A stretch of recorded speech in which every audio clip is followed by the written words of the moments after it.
I was standing in the snow, my suitcase in one hand, my dignity scattered somewhere behind me on the marble steps of what used to be my home. My son, the boy I'd raised, the man I'd sacrificed everything for, had just called security to throw me out like garbage. At 69 years old, I learned that love means nothing when money talks louder. But that wasn't even the worst part. The worst part came 3 hours later, sitting on a frozen park bench, when a homeless man approached me and said my dead husband's name. Then he said mine. If you want to know how deep betrayal can cut, stay with me until the end. Drop a comment with your city so I can see how far the story travels. You won't believe where this goes. The security guard's hand on my elbow was almost gentle, almost, like he was trying to soften the blow of what was happening, even though we both knew there was no soft way to throw a 69-year-old woman out of her own house in the middle of December. Mrs. Hart, he said quietly, I need you to leave the property now. I stared at him. Tony. I'd known Tony for 3 years. I'd brought him homemade soup last winter when his daughter had pneumonia. I'd asked about his wife's surgery. And now he wouldn't meet my eyes. Tony, please, there's been a mistake. This is my house. I've lived here for... Mom, his voice cracked. Mr. Hart, Mr. Marcus Hart, he owns the property now. He's shown me the deed. I'm sorry, but if you don't leave, I'll have to call the police. Marcus, my son, my only child. I could see him through the floor-to-ceiling windows of what used to be the living room, the one I decorated myself, where I'd hosted his birthday parties and nursed him through childhood fevers. He was on his phone, pacing, laughing at something, not even watching as I was escorted off the property like a trespasser. Can I at least... My medication is upstairs, my photos, my... Mr. Hart had your belongings packed. Tony gestured to a single suitcase sitting at the bottom of the steps. One suitcase. 43 years of my life in this house reduced to one cheap suitcase I didn't even recognize. The snow was starting to fall harder. I could feel it melting into my hair, my coat, the expensive wool coat Marcus had bought me last Christmas. Back when he still pretended to care, back before the money. Where am I supposed to go? I wasn't asking Tony anymore. I was asking the universe, God, anyone who was listening. It's almost dark. It's freezing. Where am I supposed to go? Tony finally looked at me. His eyes were wet. I'm sorry, Mrs. Hart. I really am. He walked me to the gate with the code I no longer knew, the gate that locked behind me with a sound like a prison door closing. I stood there for a long time, my hand on the cold iron bars, watching the lights come on in my house. In Marcus's house now. My phone rang. I pulled it from my purse with shaking hands, hope flaring stupidly in my chest. Maybe Marcus had changed his mind. Maybe this was all some terrible test, some cruel joke, and now he'd apologize and... Mom. His voice was flat, bored. Stop calling the house. I've already blocked your number, but Janet said you tried the landline. Janet, his wife. The woman who'd smiled at me over Thanksgiving dinner 2 weeks ago and told me how grateful she was to have me as a mother-in-law. Marcus, please, I don't understand what's happening. Why are you doing this? Because I can. He said it so simply, like he was explaining why he preferred coffee over tea. Because you're not useful anymore. The trust fund reverted to me when you turned 69. Your name isn't on the house. It never was, apparently. Dad put everything in my name years ago through some corporate structure his lawyer set up. I found the documents after he died. 15 years ago. Daniel had been gone for 15 years and Marcus was talking about him like he was discussing a stock portfolio. Your father would never... My father was smarter than you gave him credit for. Marcus's voice turned cold. He knew you just wasted all on charity cases and guilt money. He wanted me to have control. So I do. And right now, Mother, I'm controlling you right out of my life. You're a liability. You're old, you're expensive, and frankly, you're embarrassing. My friends don't want to meet my elderly mother at dinner parties. Janet's been complaining about your visits, and I'm tired of pretending I care. Each word hit like a fist. I actually stumbled, my free hand going to the gate to steady myself. I raised you. My voice came out broken. I gave up my career for you. When your father died, I sold my mother's jewelry to keep you in that private school. I worked 2 jobs so you could go to college without debt. Yeah, and I'm grateful, really." He didn't sound grateful. He sounded annoyed. "But that was your choice, Mom. Your sacrifice, not my responsibility. You want a medal? Fine. Thanks for being a parent. That's literally what you signed up for when you had me. Now I'm done. I've moved on. You should too. Marcus, I'm your mother. You're a woman who gave birth to me 69 years ago. That doesn't entitle you to anything. We're not in the 1950s anymore. Adult children don't owe their parents retirement plans." I couldn't breathe. The cold was nothing compared to the ice spreading through my chest. "I have nowhere to go. That's not my problem." He paused. "Actually, I looked into it. There's a women's shelter on Maple Street. They take walk-ins until 8. You might want to hurry. It's almost 6 now." Then he hung up. I stood there holding my dead phone, snow gathering on my shoulders, staring at my house, my former house. The windows were bright and warm. I could see Marcus moving through the living room, could see him pouring himself a drink from the bar Daniel and I had picked out together 30 years ago, the one we toasted our anniversary at every year until he died, until I thought he died. The death certificate had seemed real. The funeral had seemed real. The grief that had nearly killed me, that had definitely seemed real. But standing here now, cast out and alone, I started to wonder, started to remember small things that hadn't made sense at the time. The closed casket that Marcus had insisted on, the quick cremation, the way Marcus had handled all the paperwork, all the legal matters, kept me sedated with grief and pills and told me not to worry about the details. He'd want you to rest, Mom. Let me take care of everything. And I had, because I trusted him, because he was my son. I picked up the suitcase. It was heavier than I expected, and I'm not strong anymore. My shoulders ache on good days. My hands shake when I'm stressed.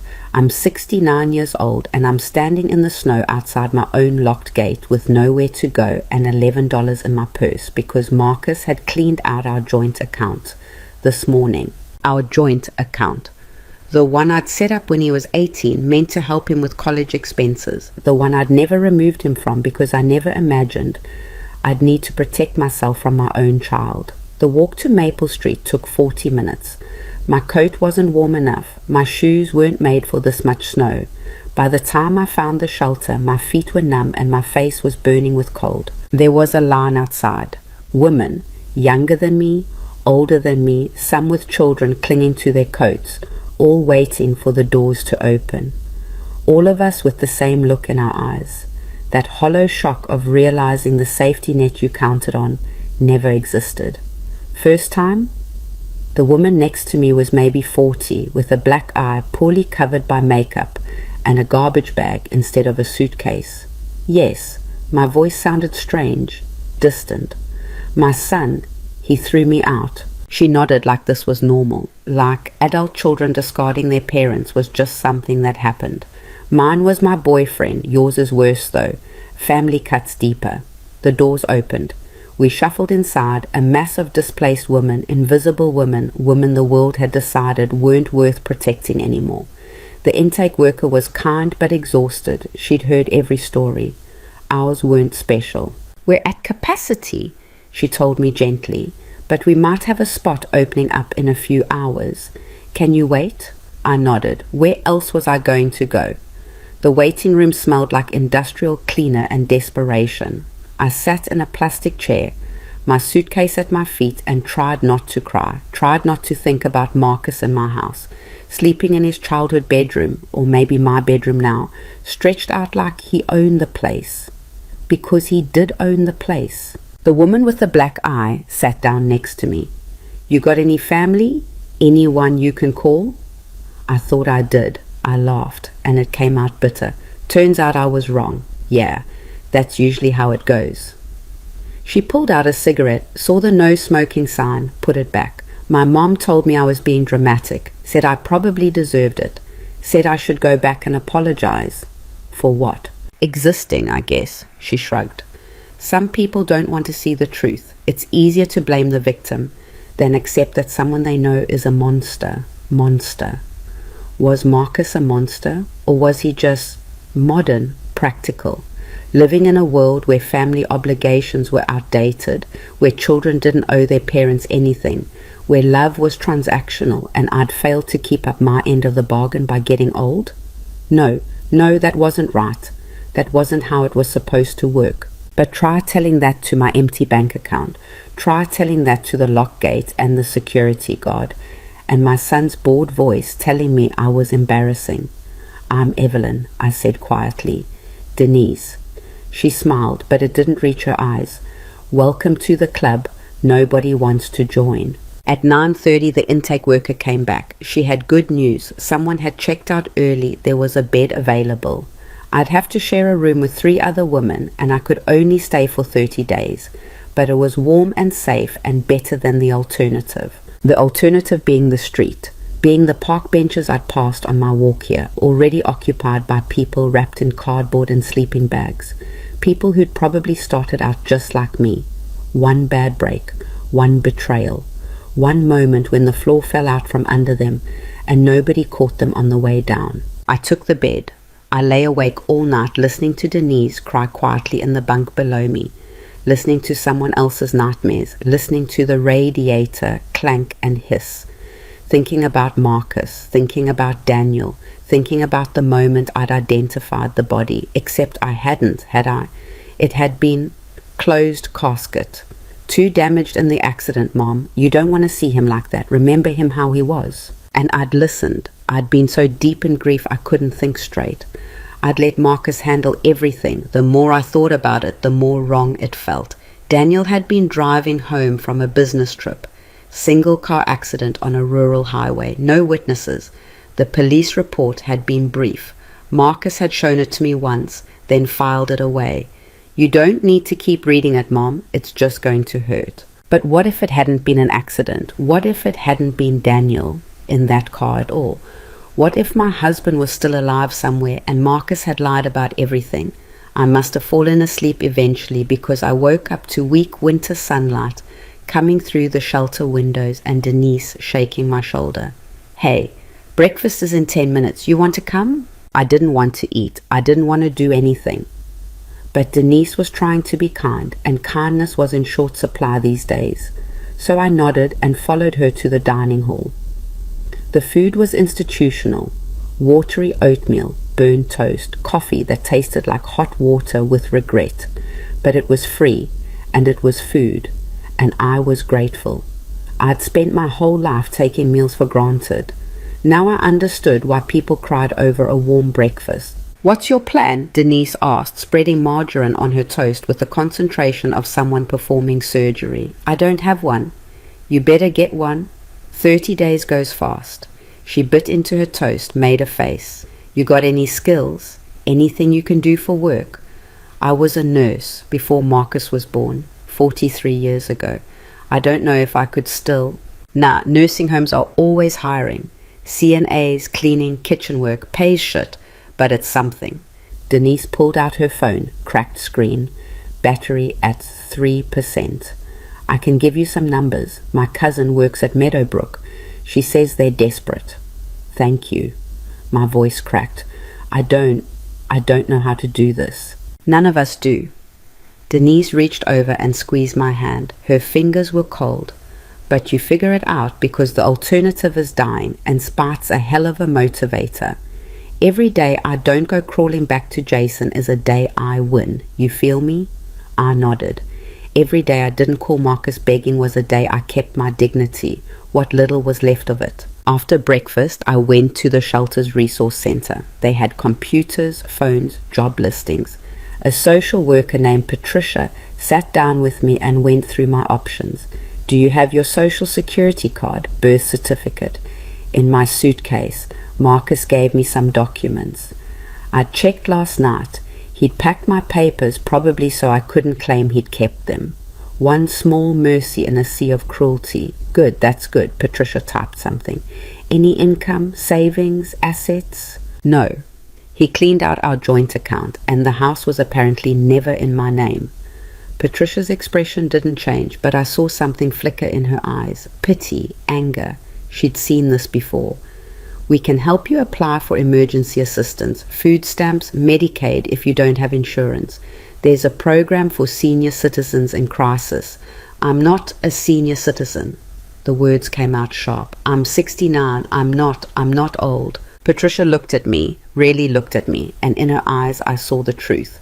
Yes, I was. I was old. I was a senior citizen in crisis. I was a statistic, a cautionary tale, a woman who trusted the wrong person, and now I was paying for it. Okay, Patricia said softly. You're not old, but you are in crisis, and there are programs that can help. Will you let me show you what's available? I nodded. I didn't trust my voice anymore. We spent 2 hours filling out forms. My hand cramped, my eyes burned. Every question felt like another admission of failure. Annual income, 0. Assets, 0. Dependence, 1, except he wasn't dependent anymore, was he? He'd cut me loose. This will take a few weeks to process, Patricia said. In the meantime, we have a food pantry. You can get 3 days worth of groceries twice a week, and there's a clothing donation room if you need anything warmer. Thank you. It was all I could say. Thank you for the charity I never thought I'd need. Thank you for treating me like a human being when my own son wouldn't. I left the resource center with a folder full of applications and a splitting headache. The shelter was loud. Crying babies, arguing voices, a TV blaring talk shows. I needed air. I needed space. I needed to think. I grabbed my coat and walked outside. The park across the street was nearly empty. Just a few people scattered on benches, bundled against the cold. I found a bench near the pond, frozen over now, the ducks gone south to somewhere warmer, somewhere safer. I sat down and let myself cry, really cry.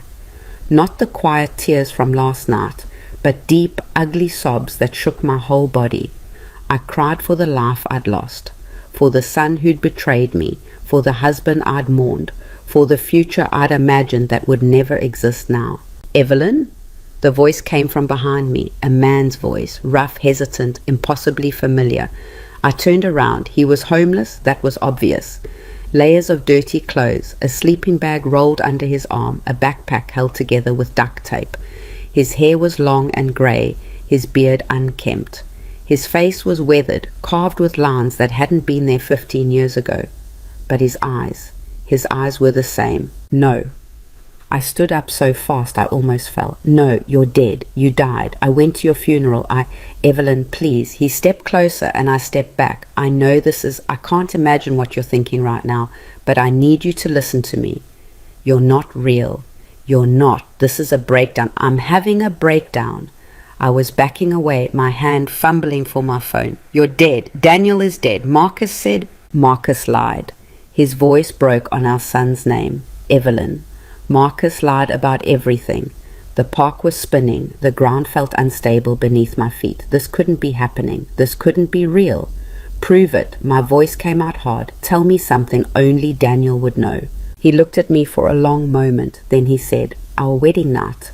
The hotel lost our reservation. We ended up at that terrible motel off Route 9 with the broken air conditioning and the neon sign that buzzed all night. You cried because it wasn't romantic, and I told you. He paused. I told you that I'd spend 1,000 nights in terrible motels if it meant I got to wake up next to you. My knees went weak. Nobody knew that story. Nobody except Daniel and me.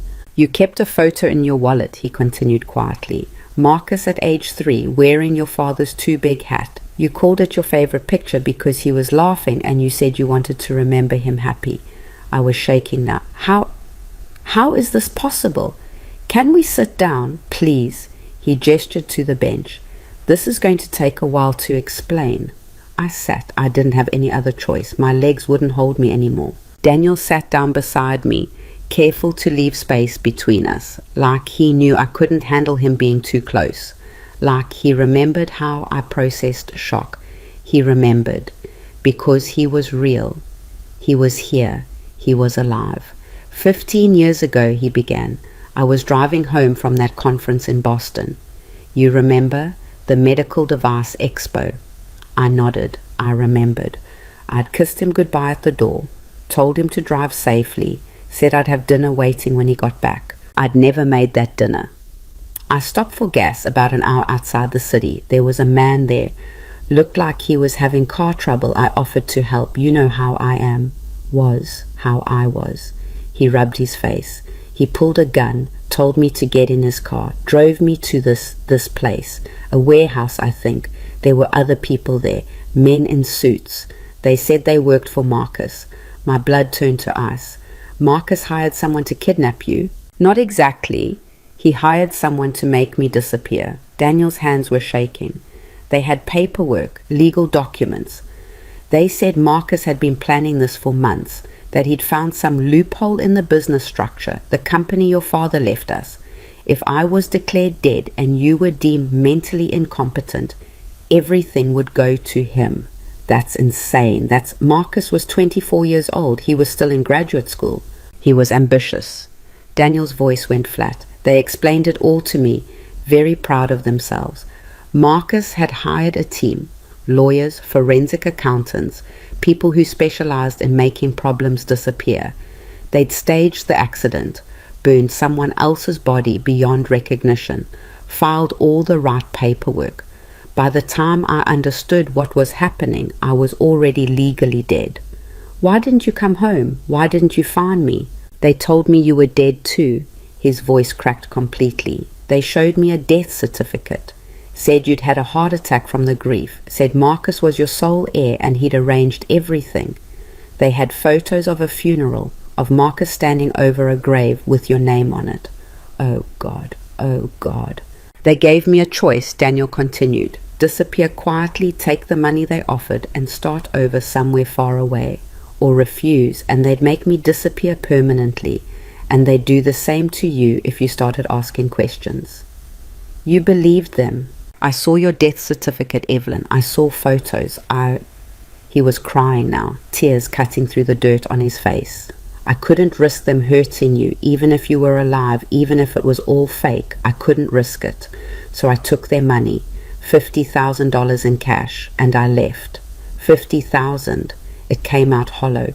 Marcus got millions. The company, the house, the investments, everything my father built, everything we built, and he bought you off with $50,000. I didn't know that then. I thought I was protecting you, even dead. He laughed bitterly. I thought at least if I was gone, you'd be safe. Marcus could have his inheritance. You could grieve and move on. I'd just be a ghost. What happened to the money? Gone in 2 years. I tried to start over. New city, new name. But I couldn't work. I was legally dead, remember? No social security number that wasn't flagged. No way to get a real job. I did day labor under the table. Lived cheap. But the money ran out and He gestured at himself. This is what happened.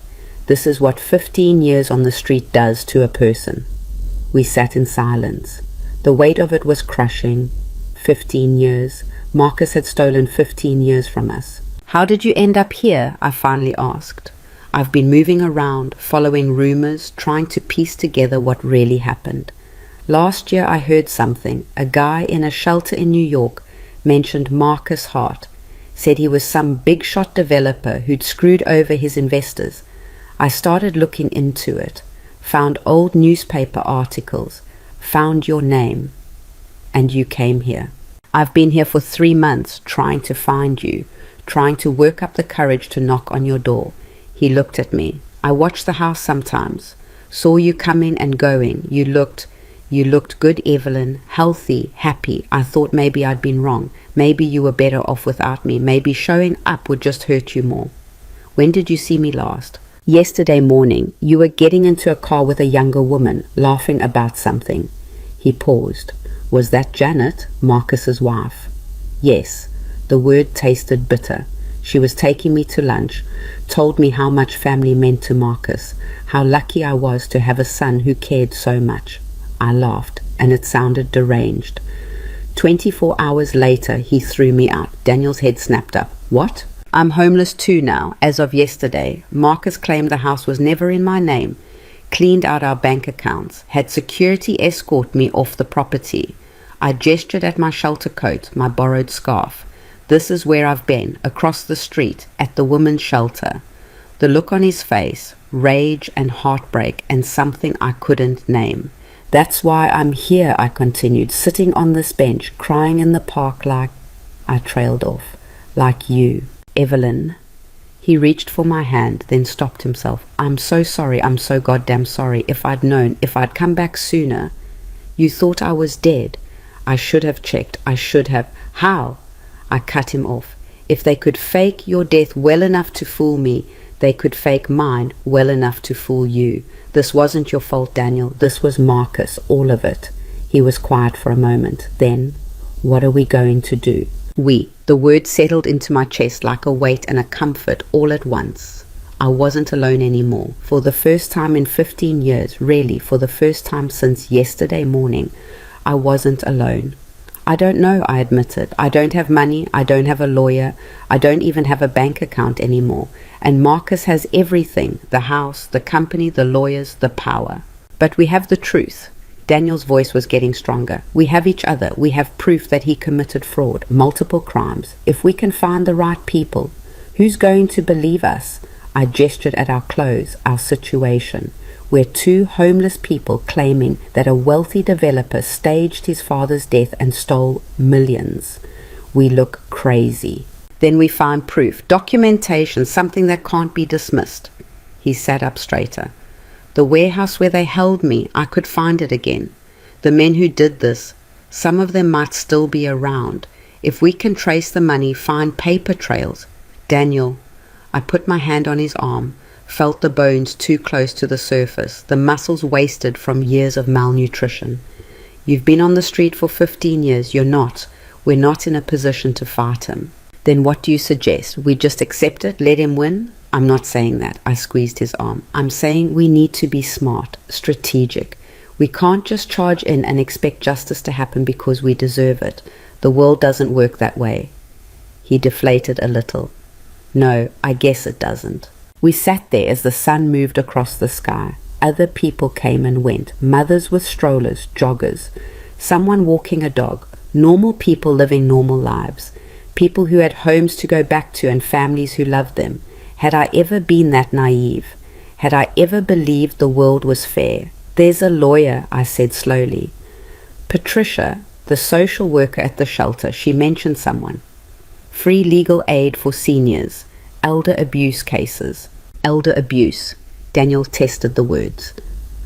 I guess that's what this is. Financial exploitation by a family member, that's the legal term. I'd read enough pamphlets this morning to know. If we can prove Marcus lied about the ownership of assets, if we can show he manipulated us, they'll want evidence. Then we get evidence. I turned to face him fully. Daniel, I spent 15 years grieving you, 15 years thinking you were gone. I'm not spending the next 15 letting Marcus destroy what's left of my life, our lives. Something shifted in his expression, the defeat falling away, replaced by something harder, angrier. Okay, he nodded. Okay, where do we start?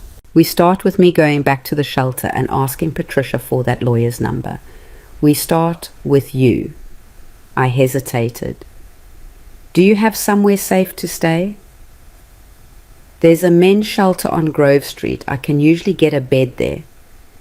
Get a bed tonight. Get cleaned up if they have showers. Tomorrow morning, meet me back here. I checked my phone, almost dead, but still working. 9 a.m. We'll figure out our next step together. Together. He smiled, and for a second I saw the man I'd married. I liked the sound of that. I stood up. He stood up. We faced each other in the fading light, two people who'd been torn apart by lies and greed, and our own son's ambition. Evelyn, Daniel said quietly, I know I don't have the right to ask this, and I know everything's different now, but... He swallowed hard. I never stopped loving you, even when I thought you were dead, even when I had nothing left. I never stopped. My throat closed up. I never stopped either. Even now, even after... He gestured at himself. You think I care about the clothes, the dirt? I stepped closer. Daniel, you're alive. You're here. That's all that matters. He pulled me into a hug, careful, like he was afraid I'd break. or like he was afraid he was dreaming and sudden movements would wake him up. I held him tight. He smelled like the street, like survival, like 15 years of hell I couldn't even imagine. And underneath all of that, impossibly, he still smelled like Daniel. "We're going to make him pay," I whispered into his shoulder. "I don't know how yet, but Marcus is going to pay for what he did to us." "Damn right he is." Daniel pulled back just enough to look at me. He took everything, our life, our time, our future, but he didn't break us. We're still here. "We're still here," I repeated. And standing there in that frozen park, holding my supposedly dead husband, I felt something I hadn't felt since Marcus threw me out. I felt hope. It was small, fragile, easily crushed, but it was there. Tomorrow we'd start fighting back. Tomorrow we'd begin the long, ugly process of reclaiming what was stolen. Tonight, I'd go back to my shelter bed, and Daniel would go back to his, and we'd be apart again. But this time we'd know. We'd know the other person was alive. We'd know we weren't alone. And that knowledge, that simple, devastating, beautiful knowledge, changed everything. I watched Daniel walk away toward Grove Street, his sleeping bag under his arm, his backpack on his shoulders, an old man who'd survived hell. My husband, my partner, my co-conspirator. Marcus thought he'd won. He thought he'd destroyed us both, ground us down into nothing, erased us from his life like we were mistakes he could just cross out.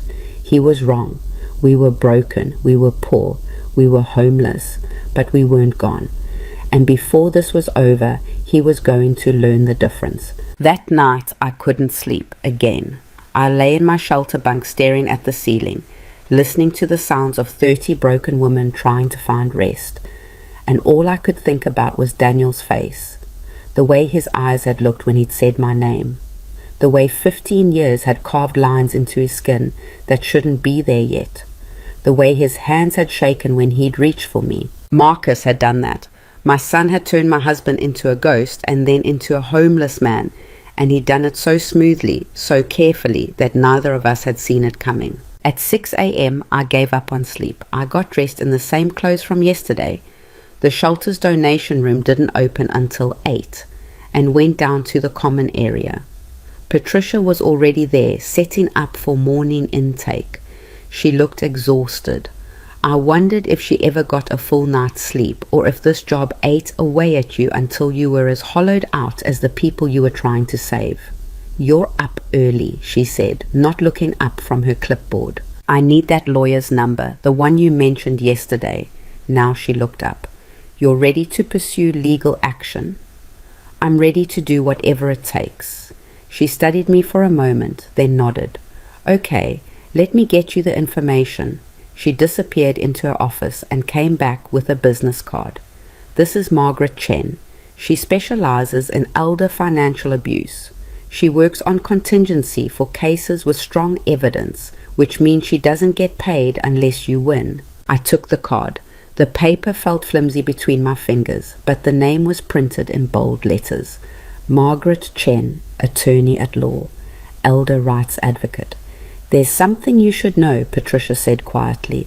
"Margaret doesn't take every case. She'll need to see proof that you have a legitimate claim. Documentation, witnesses, something concrete, if it's just your word against your son's."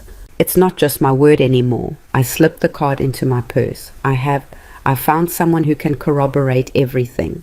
"Good, that's good." Patricia hesitated. "Evelyn, I've seen a lot of these cases. Family members stealing from elderly parents, forging documents, manipulating assets. Most of them don't end well. The abusers have money, lawyers, time. The victims have nothing. So even if Margaret takes your case, you need to prepare yourself for a long fight, and you might lose." "I've already lost everything." I met her eyes. "I have nothing left to lose except my dignity, and I'm not giving him that too." At 8:30, I called Margaret Chen's office. A receptionist answered, crisp, professional, clearly used to screening calls. "I need to speak with Ms. Chen about an elder abuse case." "Ms. Chen is in court this morning. Can I take a message?" "Tell her." I paused. "How did you summarize this nightmare in a message?" Tell her my son faked his father's death to steal our family assets, and I just found out my husband is alive. Tell her I'm living in a homeless shelter and I need help." There was a beat of silence. Then, "Can you hold, please?" The hold music was classical. Vivaldi, I think. Daniel would know. He'd always been good with music, could identify composers just from a few notes. I wondered what else I'd forgotten about him in 15 years. What small pieces of our life together had slipped away while I was mourning a man who wasn't even dead. This is Margaret Chen. The voice was sharp, no nonsense. A voice that didn't have time for bullshit or sob stories. Good. I didn't want sympathy. I wanted someone who could fight. My name is Evelyn Hart. I'm 69 years old. 2 days ago, my son threw me out of my house and cleaned out my bank accounts. Yesterday, I discovered that my husband, who I thought died 15 years ago, is actually alive and homeless because my son staged his death to steal our assets. That's quite a claim. It's not a claim, it's what happened. Can you prove any of it? Not yet, but I will. Margaret was quiet for a moment. Where are you now? Maple Street Women's Shelter. I can meet you there at 2 p.m. I have an hour between hearings. Bring any documentation you have, death certificates, property records, bank statements, anything, and bring your husband if he's willing to talk. He's willing. Good. See you at 2. She hung up before I could say thank you. I had 5 hours to find Daniel and pull together whatever proof we could manage. I grabbed my coat and headed out. The men's shelter on Grove Street looked like ours.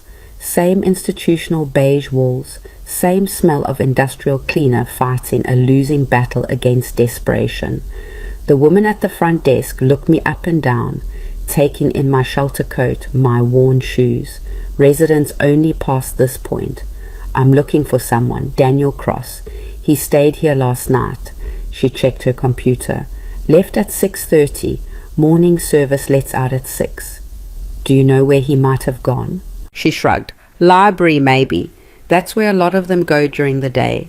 Warm, free, no one kicks you out as long as you're quiet. The public library was 10 blocks away. My feet hurt by the time I got there. I still wasn't used to this much walking, and my shoes were falling apart. Inside, the library was warm and quiet, filled with people escaping the cold. Some were reading, some were sleeping, some were just sitting, staring into space with the blank look of people who'd run out of places to go. I found Daniel in the reference section, reading a book about corporate law. He looked up when I approached, and his face transformed. Evelyn, I wasn't sure if...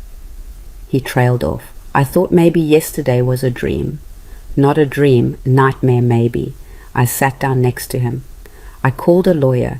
She wants to meet with us at 2 at the shelter. His eyes widened. Already? I told her everything. She didn't laugh. She didn't hang up. She said, bring documentation. I gestured at his book. What are you reading? Trying to understand what Marcus did. Legally, I mean. He showed me the page. Dense text about corporate structures, asset transfers, probate law. If he really did transfer everything into his name while your father was still alive, that's fraud. If he forged documents to declare me dead, that's fraud. If he manipulated you into signing anything while you were grieving, more fraud. I felt a sick satisfaction at the word. He committed crimes, multiple crimes. But proving it. Daniel closed the book. That's the hard part. He's had 15 years to cover his tracks. To make everything look legitimate, we have nothing but our word. We have you. You're supposed to be dead. That's pretty hard to explain away. Is it? I've been gone for 15 years. For all anyone knows, I faked my own death, took the insurance money, ran off with another woman. He laughed bitterly. Marcus could spin this as me being the criminal, the deadbeat dad who abandoned his family. There was no insurance money. I never got a payout. Daniel's head snapped up. What? No life insurance. Marcus said you'd let the policy lapse, that we couldn't afford the premiums anymore. I tried to remember. He was very apologetic about it, said he felt terrible that I'd have to manage without that safety net. I never let it lapse. I had $1 million policy through the company. It was mandatory for all executives. His voice was rising. Evelyn, if there was no payout, where did that money go? We stared at each other. He kept it, I whispered. He declared you dead, collected the insurance, and kept it all. That's federal fraud. Insurance fraud carries serious penalties. Daniel was already pulling out his phone, an ancient flip phone, probably from the free phone program for homeless people. We need to find out which company held the policy. If they paid out, there'll be records, claims, documentation, evidence. I don't remember the name of the company. I do. It was Northwestern Mutual. I renewed it every year at the benefits enrollment. He was typing something into his phone's tiny screen. If we can get those records, Margaret can subpoena them if she takes the case. I checked my watch.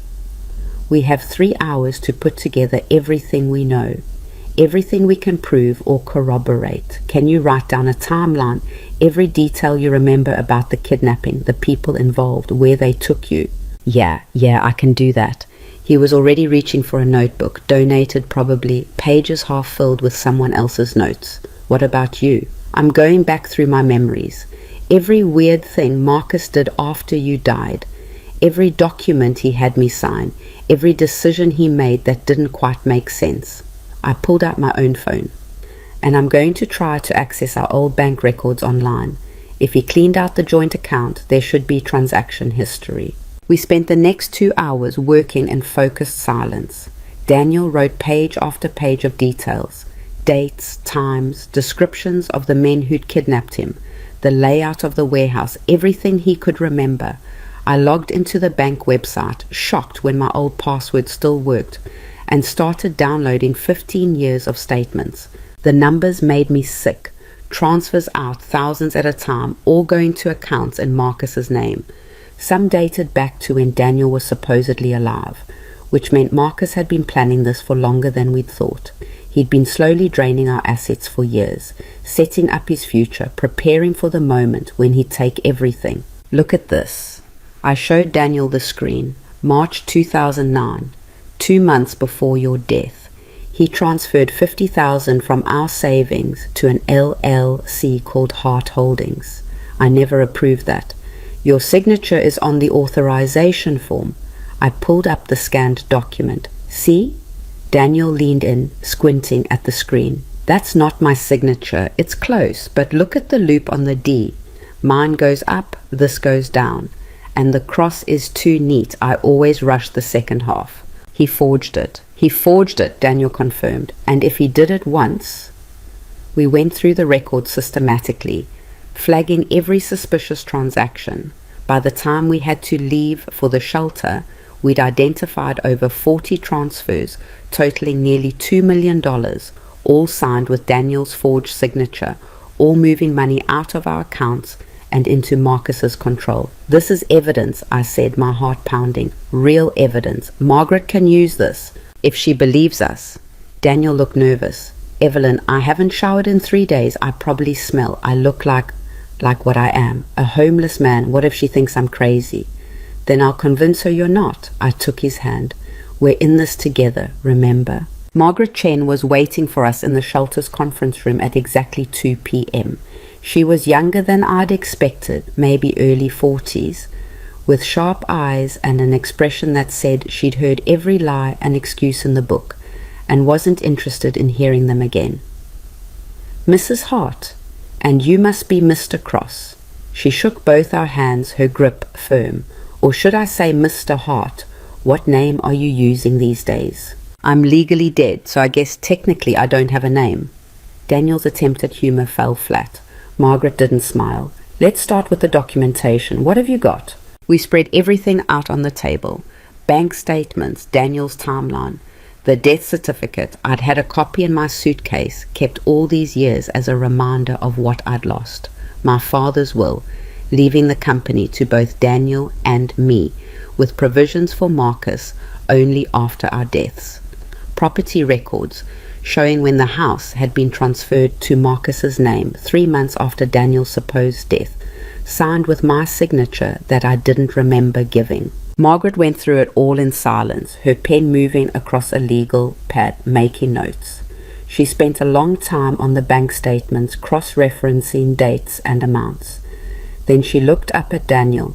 "Tell me about the kidnapping, every detail, and don't lie to me. I'll know if you're lying." Daniel told her everything. The gas station, the gun, the warehouse, the men in suits, the death certificate they'd shown him with my name on it, the 50,000 in cash, the 15 years of running, hiding, surviving. Margaret's expression never changed. When he finished, she turned to me. "And you never suspected, never questioned the closed casket, the quick cremation, any of it?" I was grieving. My voice came out defensive. My husband had just died. My son was handling everything because I couldn't function. I trusted him.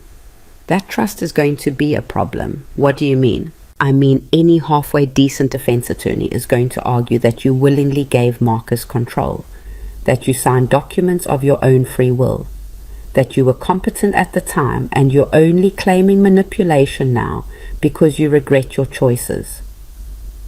Margaret leaned back in her chair. "They'll paint you as a bitter mother, angry that her successful son moved on with his life. He threw me out of my house, which he legally owns, according to the deed transfer you signed." She tapped the property records. "I'm not saying they're right. I'm saying that's what they'll argue. And without concrete proof that you were coerced or manipulated at the time of signing." "What about the insurance fraud?" Daniel cut in. "The forged signatures on the bank transfers. Strong evidence. If we can prove the signatures are forged, that's criminal fraud. The insurance payout is even better. That's federal. But..." She paused. "Mr. Cross, you've been alive this whole time. Why didn't you come forward sooner?" "I told you they threatened Evelyn, said they'd kill her if I didn't disappear." "Can you prove that threat was made?" Daniel's face fell. "No, it was verbal. Just the men and me in that warehouse." "Can you identify these men? Names, descriptions, anything that could help us track them down?" "It was 15 years ago. He closed his eyes, trying to remember. One of them had a scar right here. He traced a line along his jaw. And an accent, not American, British maybe, or South African. Margaret wrote it down, but I could see the doubt in her eyes. A scar and an accent from 15 years ago weren't enough to build a case on. "What about the warehouse?" I asked. "Daniel said he could find it again." "Could you?" Margaret looked at him. "Maybe, probably. It was off Route 128, near Burlington, industrial area." He was getting more animated. "There was a sign, Riverside Storage, I think, or Riverview, something with river." "I can work with that." Margaret made more notes. "If the building still exists, if there are records of who owned it or leased it 15 years ago, we might be able to connect it to Marcus. That's a maybe, though, not a guarantee." "So what are you saying?" I felt my hope starting to crack. "You can't help us?" "I'm saying this is going to be an uphill battle. Your son has money, resources, time. You have bank statements and a husband who's been legally dead for 15 years. She looked between us. But you also have something he doesn't expect, each other, and the element of surprise. You'll take the case." Daniel's voice was barely a whisper. Margaret was quiet for a long moment. Then she said, "I'll take it. On contingency, which means if we win, I get 30% of whatever we recover. If we lose, you owe me nothing. But I need you to understand, this could take years. You'll be dragged through court, through depositions, through every painful detail of your lives. Marcus will hire the best lawyers money can buy, and they will tear you apart. They'll bring up every mistake you ever made, every argument you ever had, every moment you weren't perfect parents. They'll make you look incompetent, senile, manipulative, and you'll have to sit there and take it." "I've been homeless for 2 days," I said flatly. "I've slept in a shelter. I've eaten food I had to line up for. My own son looked me in the eye and told me I was worthless. Whatever his lawyers throw at me can't be worse than what I've already survived." "Good." Margaret almost smiled, "because we're going to need that fire. Here's what happens next. I file a civil suit against Marcus for fraud, elder abuse, and financial exploitation. We also report the insurance fraud to the FBI. That's a separate criminal investigation. We subpoena the bank records, the insurance company records, any and all documents related to your father's estate and the company transfer. We find that warehouse. We find those men. We build an airtight case that proves Marcus committed multiple felonies to steal your assets. How long will it take? To file the initial paperwork? A week to get to trial? Could be a year, could be 3. She started packing up her briefcase. In the meantime, you both need to find stable housing. The shelter is fine for now, but you can't fight a legal battle while you're worried about where you're sleeping. Patricia can help with that. Emergency housing vouchers, subsidized apartments. It's not glamorous, but it's safe. What about Marcus? Daniel asked. Can you freeze his assets, stop him from transferring everything offshore or hiding it? I can request a temporary restraining order on asset transfers. It's a long shot. We'd have to prove imminent risk of dissipation. But I can try.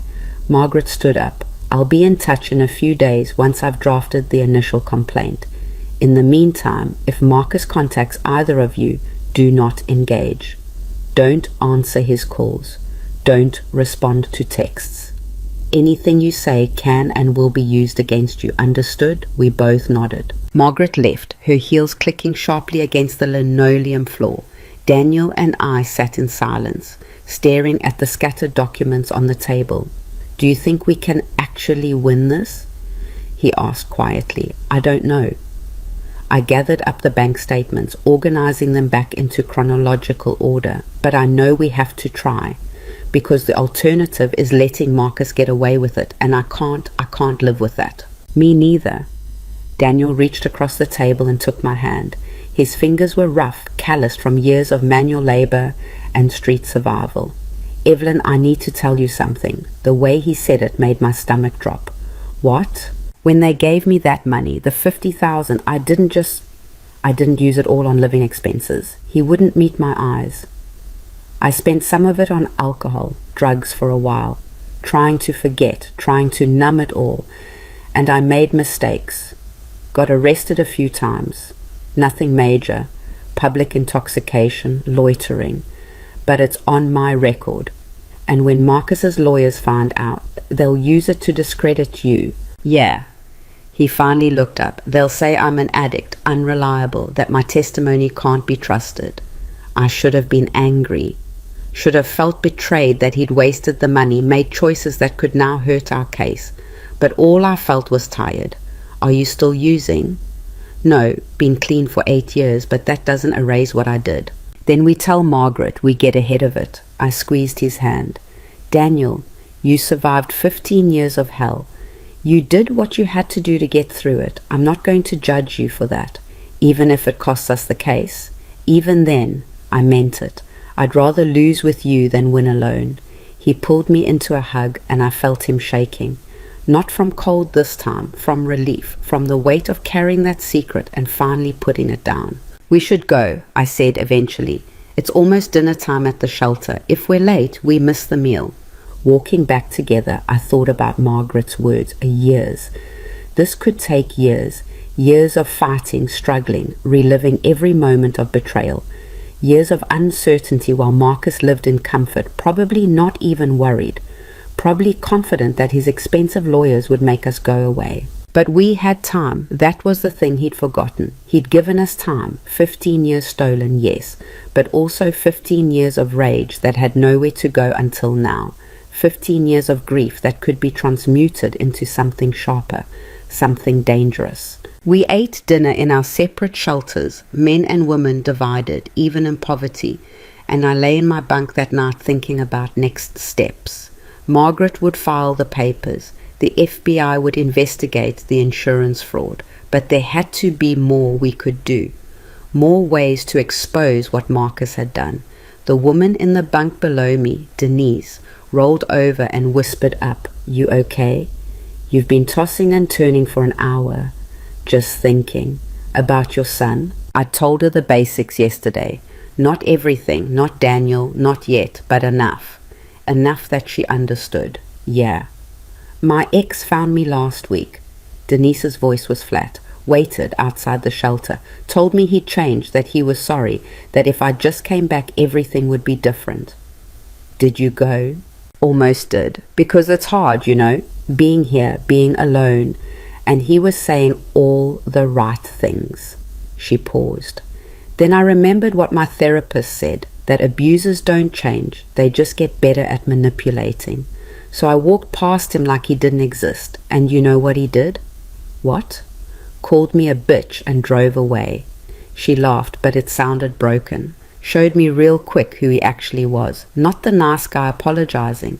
The monster who put me in the hospital. I'm sorry. Don't be. I'm learning. Denise shifted in her bunk, learning that sometimes the people who are supposed to love you are the most dangerous because you trust them. You make excuses for them.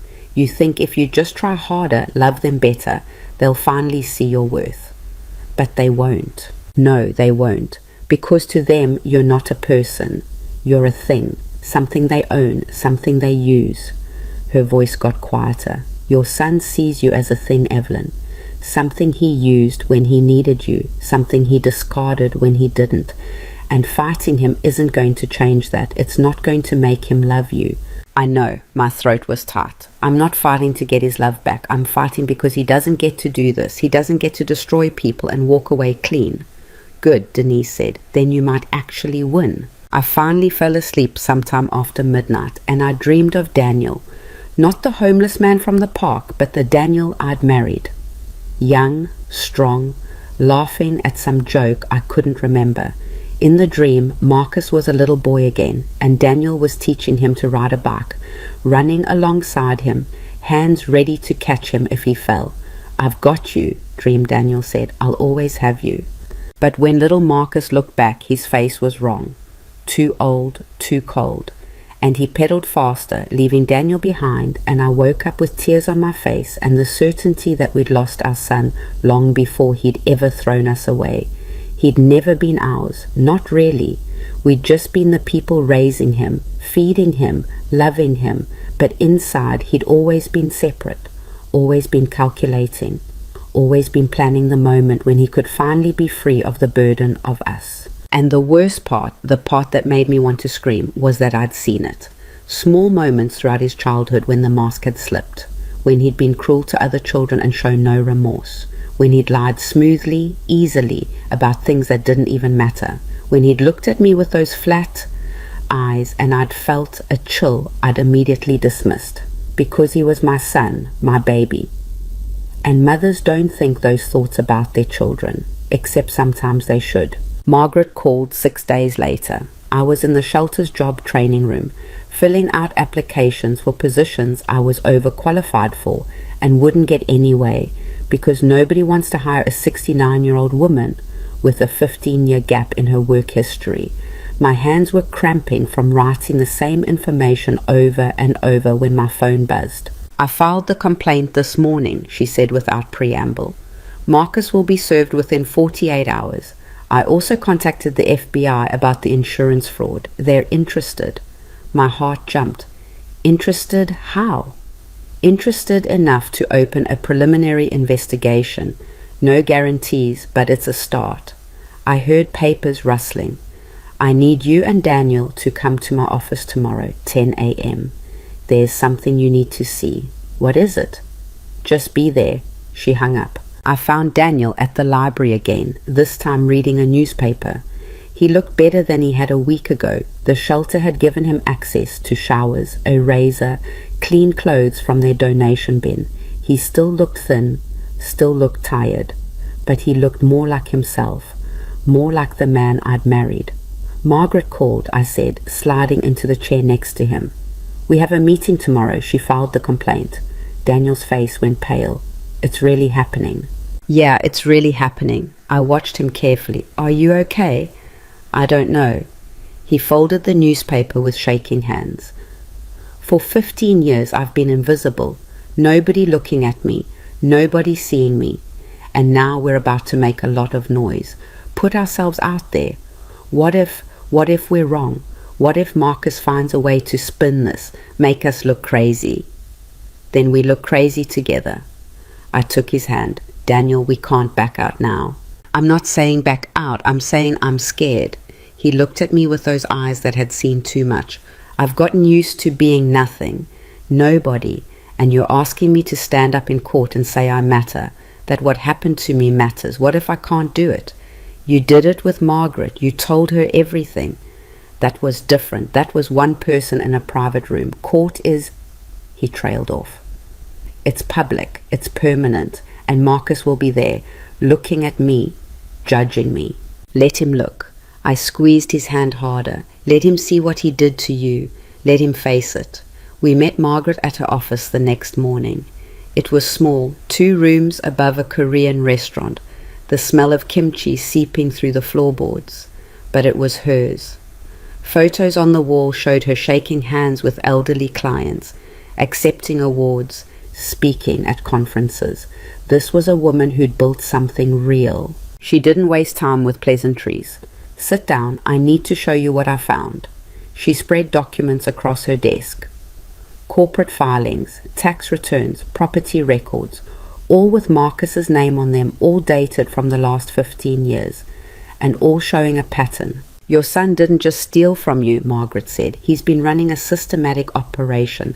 Look at this. She pointed to a series of LLCs, Heart Holdings, Heart Properties, Heart Capital Management, all registered in Delaware, all with Marcus as the sole owner, and all of them, according to these tax filings, have been receiving consulting fees from your father's company. Consulting fees for what? I asked. That's the question, isn't it? Margaret pulled up another document. The company, Harrison Medical Devices, your father's company, has been paying these LLCs a combined total of $400,000 a year for strategic consulting services. But there's no record of what those services actually are. No contracts, no deliverables, no documentation. Daniel leaned forward. He's been embezzling. Looks like it. And that's just what I found in 3 days of digging. If we get full discovery, if we can subpoena all of his financial records... Margaret sat back. I think we're looking at millions in fraudulent transfers. Can we prove it's fraudulent? I asked. Or will he just say these were legitimate business expenses? That's where it gets interesting. Margaret smiled, and it wasn't a nice smile. I found something else. Marcus filed for bankruptcy protection on 2 of these LLCs last year. Claimed they were insolvent, owed money to creditors, whole 9 yards.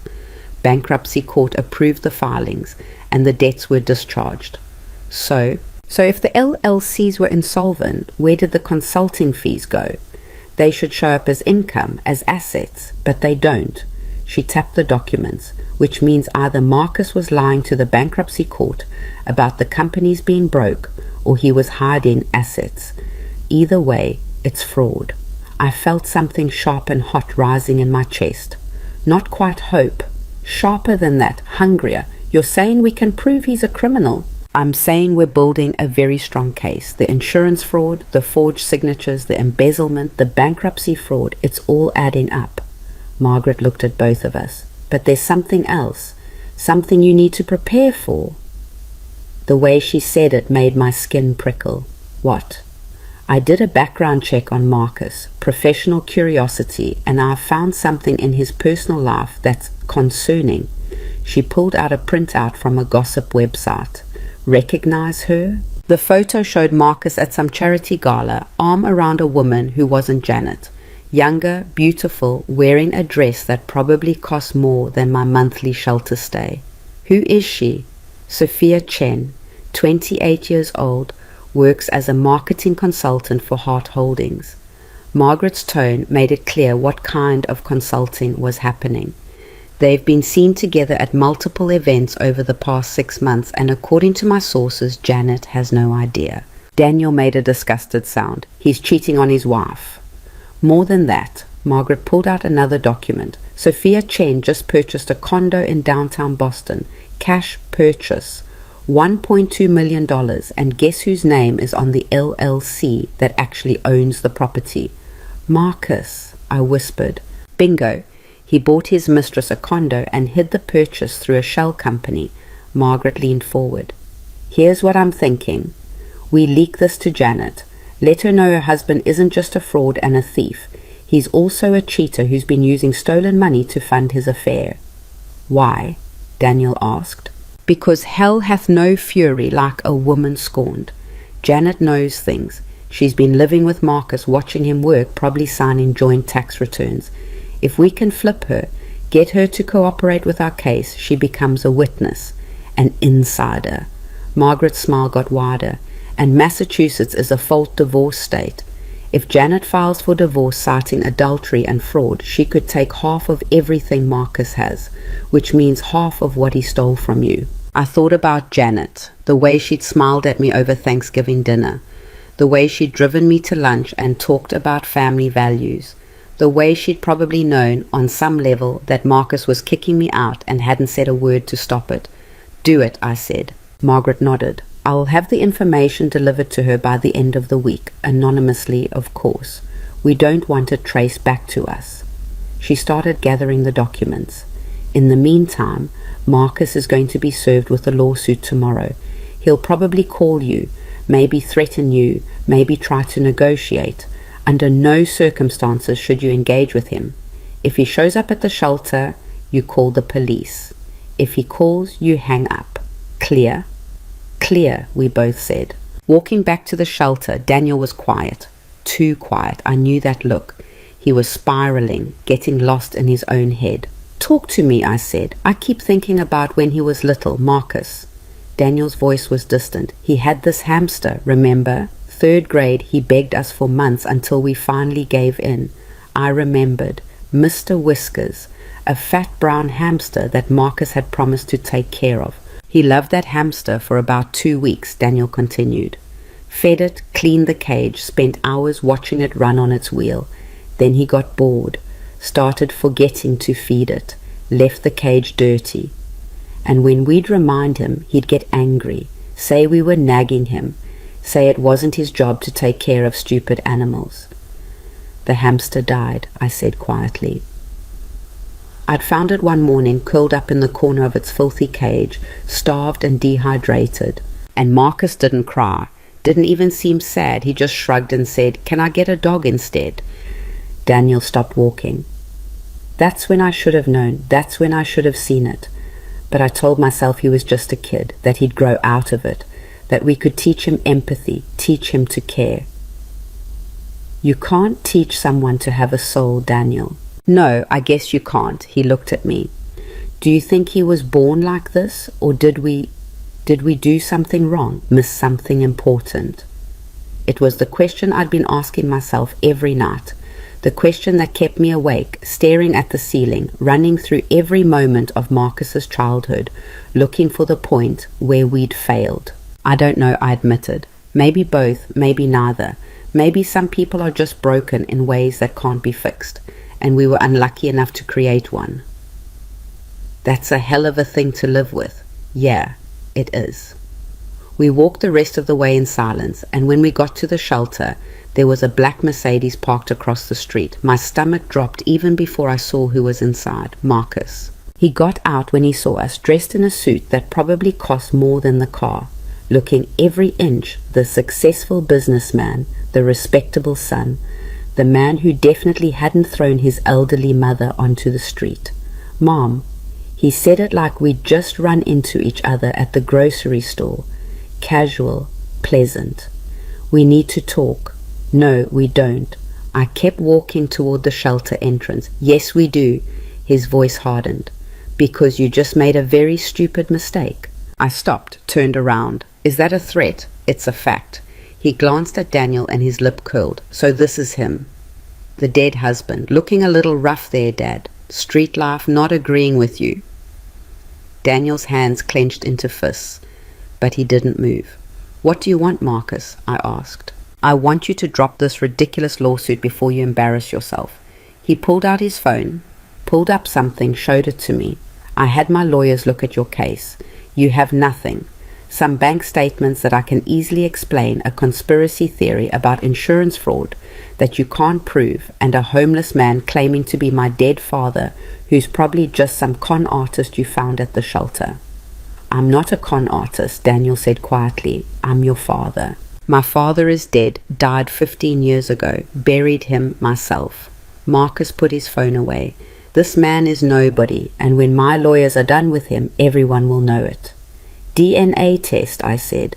We'll do a DNA test. Prove he's who he says he is. Sure, fine. We'll do a test.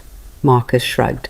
And when it comes back proving he's not Daniel Cross, you'll look like a crazy old woman who got scammed by a homeless guy, and I'll sue you for defamation and emotional distress. He was so confident, so sure, and I realized he actually believed it. He believed Daniel was a fake, because in Marcus's mind, the real Daniel was dead. The man he'd had kidnapped, the man he'd erased, couldn't possibly have survived 15 years on the street, couldn't possibly have found his way back. Marcus had underestimated what people could survive when they had something to fight for. We're done talking, I said. Margaret told us not to engage with you, and we're not going to. Margaret Chen? Marcus laughed. That bottom-feeding legal aid lawyer who works out of a strip mall? Mom, I have a team of attorneys from Whitfield and Ross. They eat people like her for breakfast. Then they'll choke on her. I grabbed Daniel's arm. Let's go. Walk away, Mom, but know this. Marcus's voice dropped, went cold. You're going to lose. You're going to lose everything again. And when you do, when you're still living in that shelter and I'm still living in my house, you're going to realize that I gave you a chance. Right now, this moment, I'm offering you a deal. I stopped.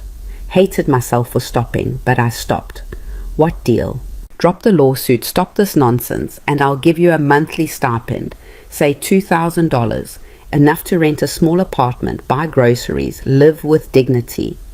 He said dignity like it was a joke. You can even keep seeing your pretend husband here. I don't care. Just stay out of my life and let me move on. $2,000 a month. It was more than I had now, more than the nothing I'd been surviving on. I could get out of the shelter, get a place with heat and a real bed and a door that locked. I could stop eating donated food and wearing donated clothes and feeling like a burden on a system that was already breaking under the weight of too many people like me. No, I said. Marcus blinked. What, Kiss? I said no. Keep your money, keep your house, keep everything you stole. I took a step toward him, because when this is over, when the truth comes out, you're not going to have any of it, and I'm going to be there to watch it all burn down. You're making a mistake. I've made lots of mistakes. The biggest one was raising a son who thinks people are things you can buy and sell and throw away when they're not useful anymore. My voice was shaking. But I'm done making mistakes with you, Marcus. I'm done being your victim. He stared at me for a long moment. Then he smiled, and it was the coldest thing I'd ever seen. Okay, Mom, have it your way. He got back in his Mercedes. But when you're still in that shelter 6 months from now, freezing and starving and alone, remember that I offered you a way out. Remember that you chose this. He drove away, and I stood there shaking. Not from fear, from rage so pure and hot it felt like it would consume me from the inside out. You okay? Daniel's hand on my shoulder, on my arm. No, but I will be. I turned to him. Did you hear what he said? He called you a con artist. He doesn't even believe you're real. I know. He's going to fight the DNA test. He's going to claim the results are fake, that we bribed someone, that Evelyn. Daniel pulled me into a hug. Let him fight. Let him waste his money on lawyers and investigators, because the truth is the truth, and no amount of money changes that. I wanted to believe him. I wanted to think that truth mattered, that justice existed, that the universe would balance itself out in the end. But I'd spent too many years watching good people suffer while bad people prospered to have that kind of faith anymore. Still, we had to try. That night, I told Denise everything. The whole story, start to finish, sitting on our bunks after lights out and whispering in the dark like teenagers at a sleepover. Holy shit, she breathed when I finished. That's movie level crazy. I know. And you turned down his money, $2,000 a month? Yeah. Why? She wasn't judging, just curious.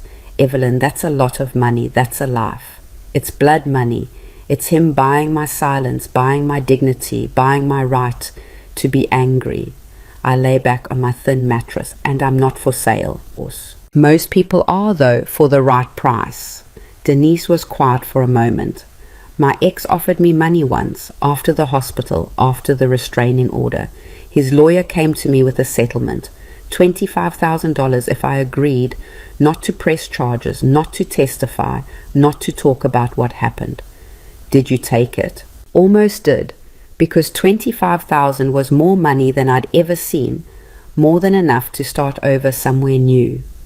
She laughed softly, but then I thought about him telling people I was crazy, that I'd lied, that he'd never hurt me, him walking around free while I was quiet. And I couldn't do it. I pressed charges. He got 6 months. Slap on the wrist, really, but at least there's a record now. At least people know. Was it worth it? Don't know yet. Ask me when I'm not living in a shelter. She rolled over. But I sleep better knowing I didn't let him win, even if he kind of won anyway. The next morning, Patricia found me in the common room. There's been a development, she said, and her face was grim. Marcus Hart's lawyers contacted us. They're claiming you're mentally incompetent and shouldn't be allowed to stay here without a guardian supervision. My blood went cold. What? They sent a letter to our director. It's a bunch of legal nonsense about your age, your living situation, claims that you're being taken advantage of by unscrupulous individuals. She sat down next to me. The director knows it's garbage. We're not turning you out, but you need to be aware. Marcus is trying to have you declared incompetent. If he succeeds, he could get legal guardianship over you, control your finances, your medical decisions, everything. He already controls my finances. I don't have any. But if we win the lawsuit, if you get assets back, he wants to make sure he still controls them. Patricia handed me a copy of the letter. He's playing dirty. I read through the legal jargon, my hands shaking. Words like diminished capacity and vulnerable adult and requires supervision leaped out at me. Marcus was trying to paint me as senile, confused, unable to manage my own affairs. What do I do? Margaret will fight it. She'll argue that you're fully competent, that this is retaliation for the lawsuit. But Evelyn, Patricia hesitated. You might want to get a cognitive evaluation, something that proves you're mentally sound. It'll strengthen your case. So I spent the next week being poked and prodded by psychologists and doctors, taking tests that asked me to remember words and draw clocks and explain proverbs, sitting in sterile offices while strangers evaluated whether I was capable of managing my own life. It was humiliating, degrading, but I did it, because I had to prove to a court that I wasn't the drooling invalid Marcus was trying to paint me as. The results came back a week later. Normal cognitive function for my age. No signs of dementia or impairment. Fully capable of making my own decisions. I cried when Patricia showed me the report. Not from relief, from rage that I'd had to prove something so basic, so fundamental, that my own son had forced me to sit in a doctor's office and demonstrate that I still had a working brain. Margaret's filing a motion to dismiss the guardianship petition, Patricia said. With these results, it won't go anywhere. But she wants to talk to you, says it's urgent. I met Margaret at a coffee shop this time. She'd insisted on buying me lunch, said I looked too thin. I probably was. The shelter food was barely enough to survive on, and I'd been too stressed to eat much anyway. Janet got the information about Sophia, Margaret said, without preamble, and she filed for divorce this morning. I nearly choked on my sandwich. Already? She's not wasting time. Filed on grounds of adultery and fraud, asking for full asset disclosure and a 50-50 split of all marital property. Margaret was practically glowing. And here's the best part. She hired Franklin and Associates, divorce lawyers who specialize in high net worth cases. They're sharks. Will she cooperate with our case? Her lawyers reached out to me this afternoon, unofficially off the record. They want to coordinate. Margaret leaned in. Janet's lawyers are going to subpoena all of Marcus's financial records for the divorce. Everything. Bank accounts, property holdings, corporate documents. And once they have it, they're willing to share with us. Why would they help us? Because the more fraud we prove, the more ammunition Janet has in the divorce. If we can show Marcus built his empire on stolen assets, Janet can argue she's entitled to none of it, and Marcus should be forced to return everything to you first. Margaret's smile was sharp. Enemy of my enemy, etc. So we're working together.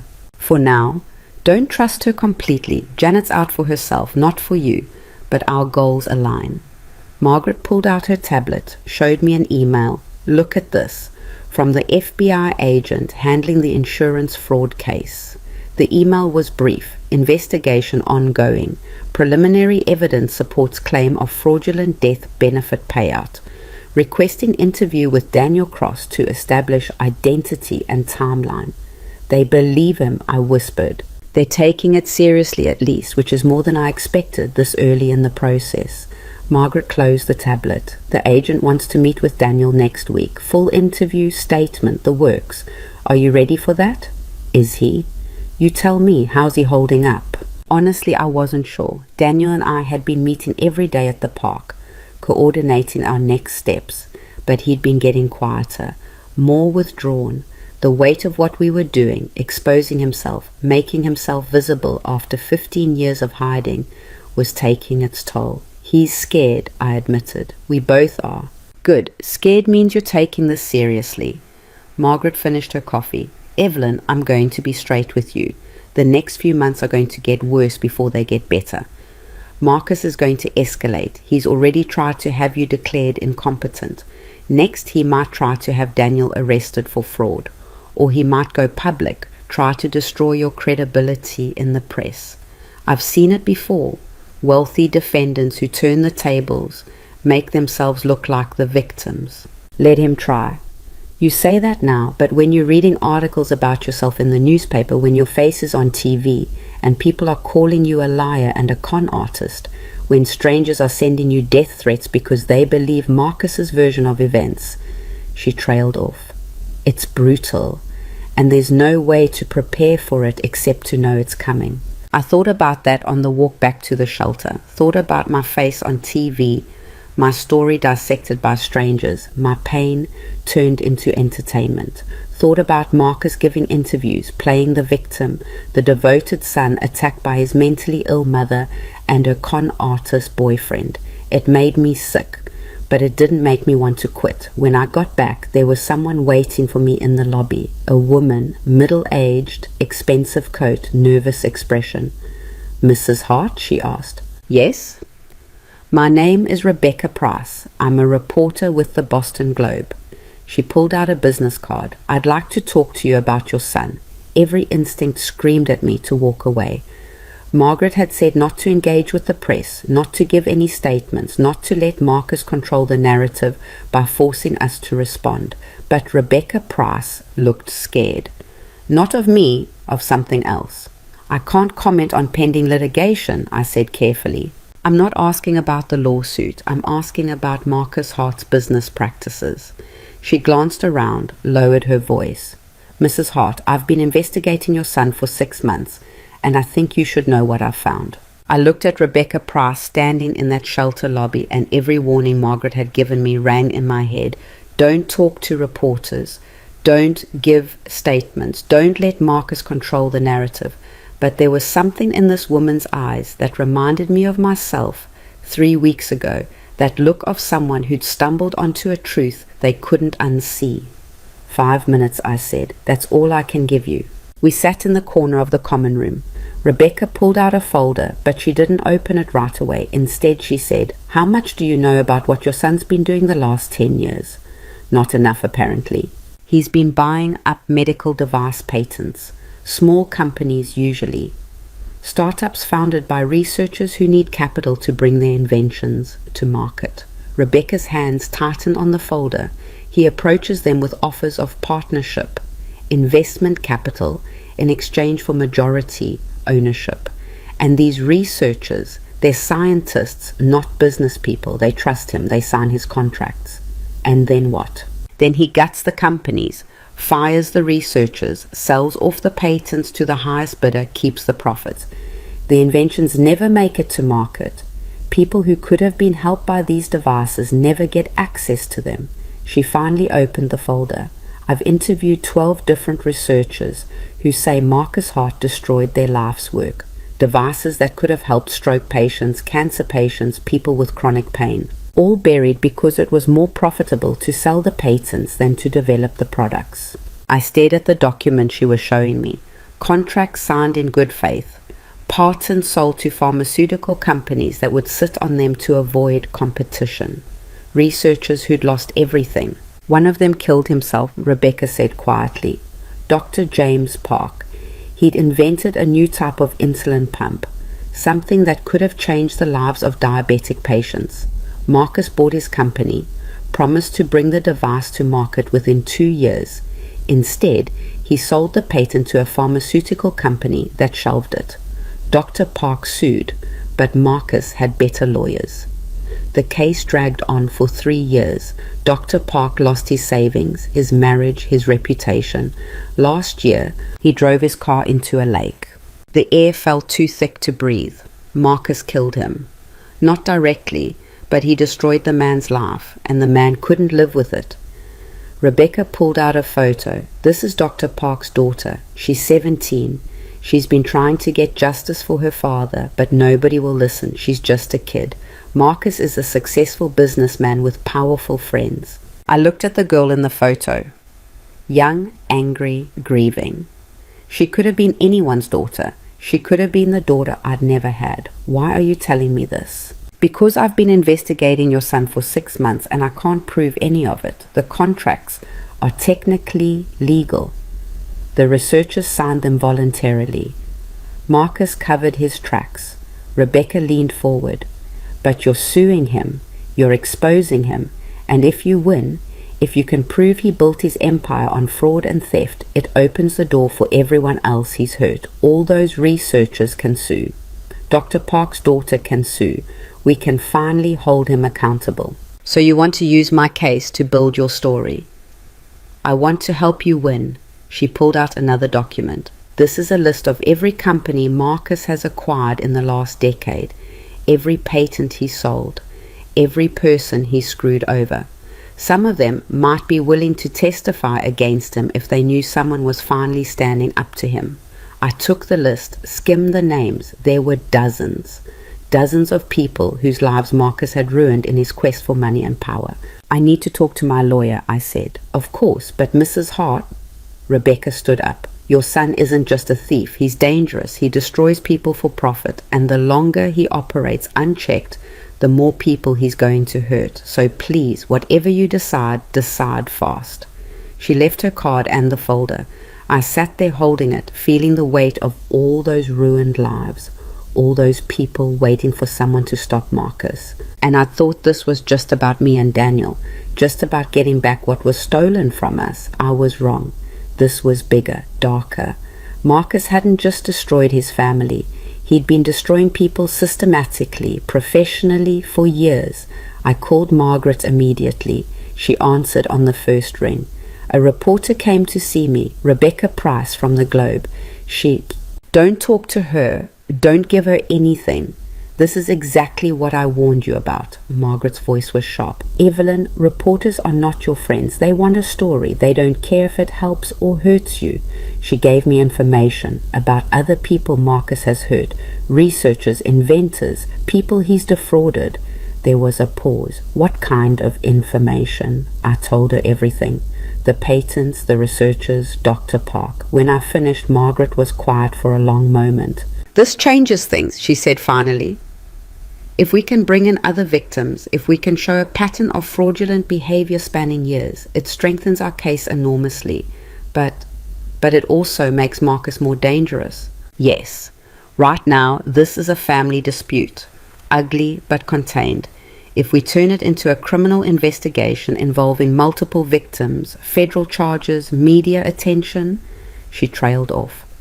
Marcus will go to war, Evelyn. He'll throw everything he has at destroying you before you can destroy him. He's already trying to have me declared incompetent. That's nothing compared to what he'll do if he feels truly threatened.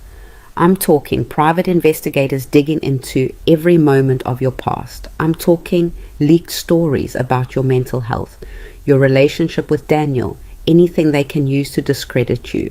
I'm talking about them going after Daniel's criminal record, his addiction history, making him look like a con artist. They'll do that anyway. True, but there's a difference between defending against a civil lawsuit and defending against criminal charges that could send Marcus to prison for decades. The stakes just got exponentially higher. I thought about Marcus in prison, stripped of his power and money, thought about him being forced to face what he'd done, not just to me and Daniel, but to all those other people.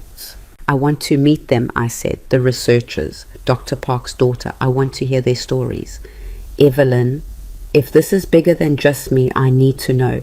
I need to understand what we're really fighting. Margaret sighed.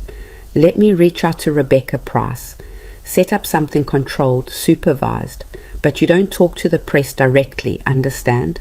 Everything goes through me. 2 days later, I was sitting in Margaret's office with 5 people who'd been destroyed by my son, 4 researchers who'd lost their companies and their inventions, and Dr. Park's daughter, Amy, who was 17 and had her father's eyes. They told their stories one by one. Dr. Sarah Chen, who'd invented a new type of prosthetic limb.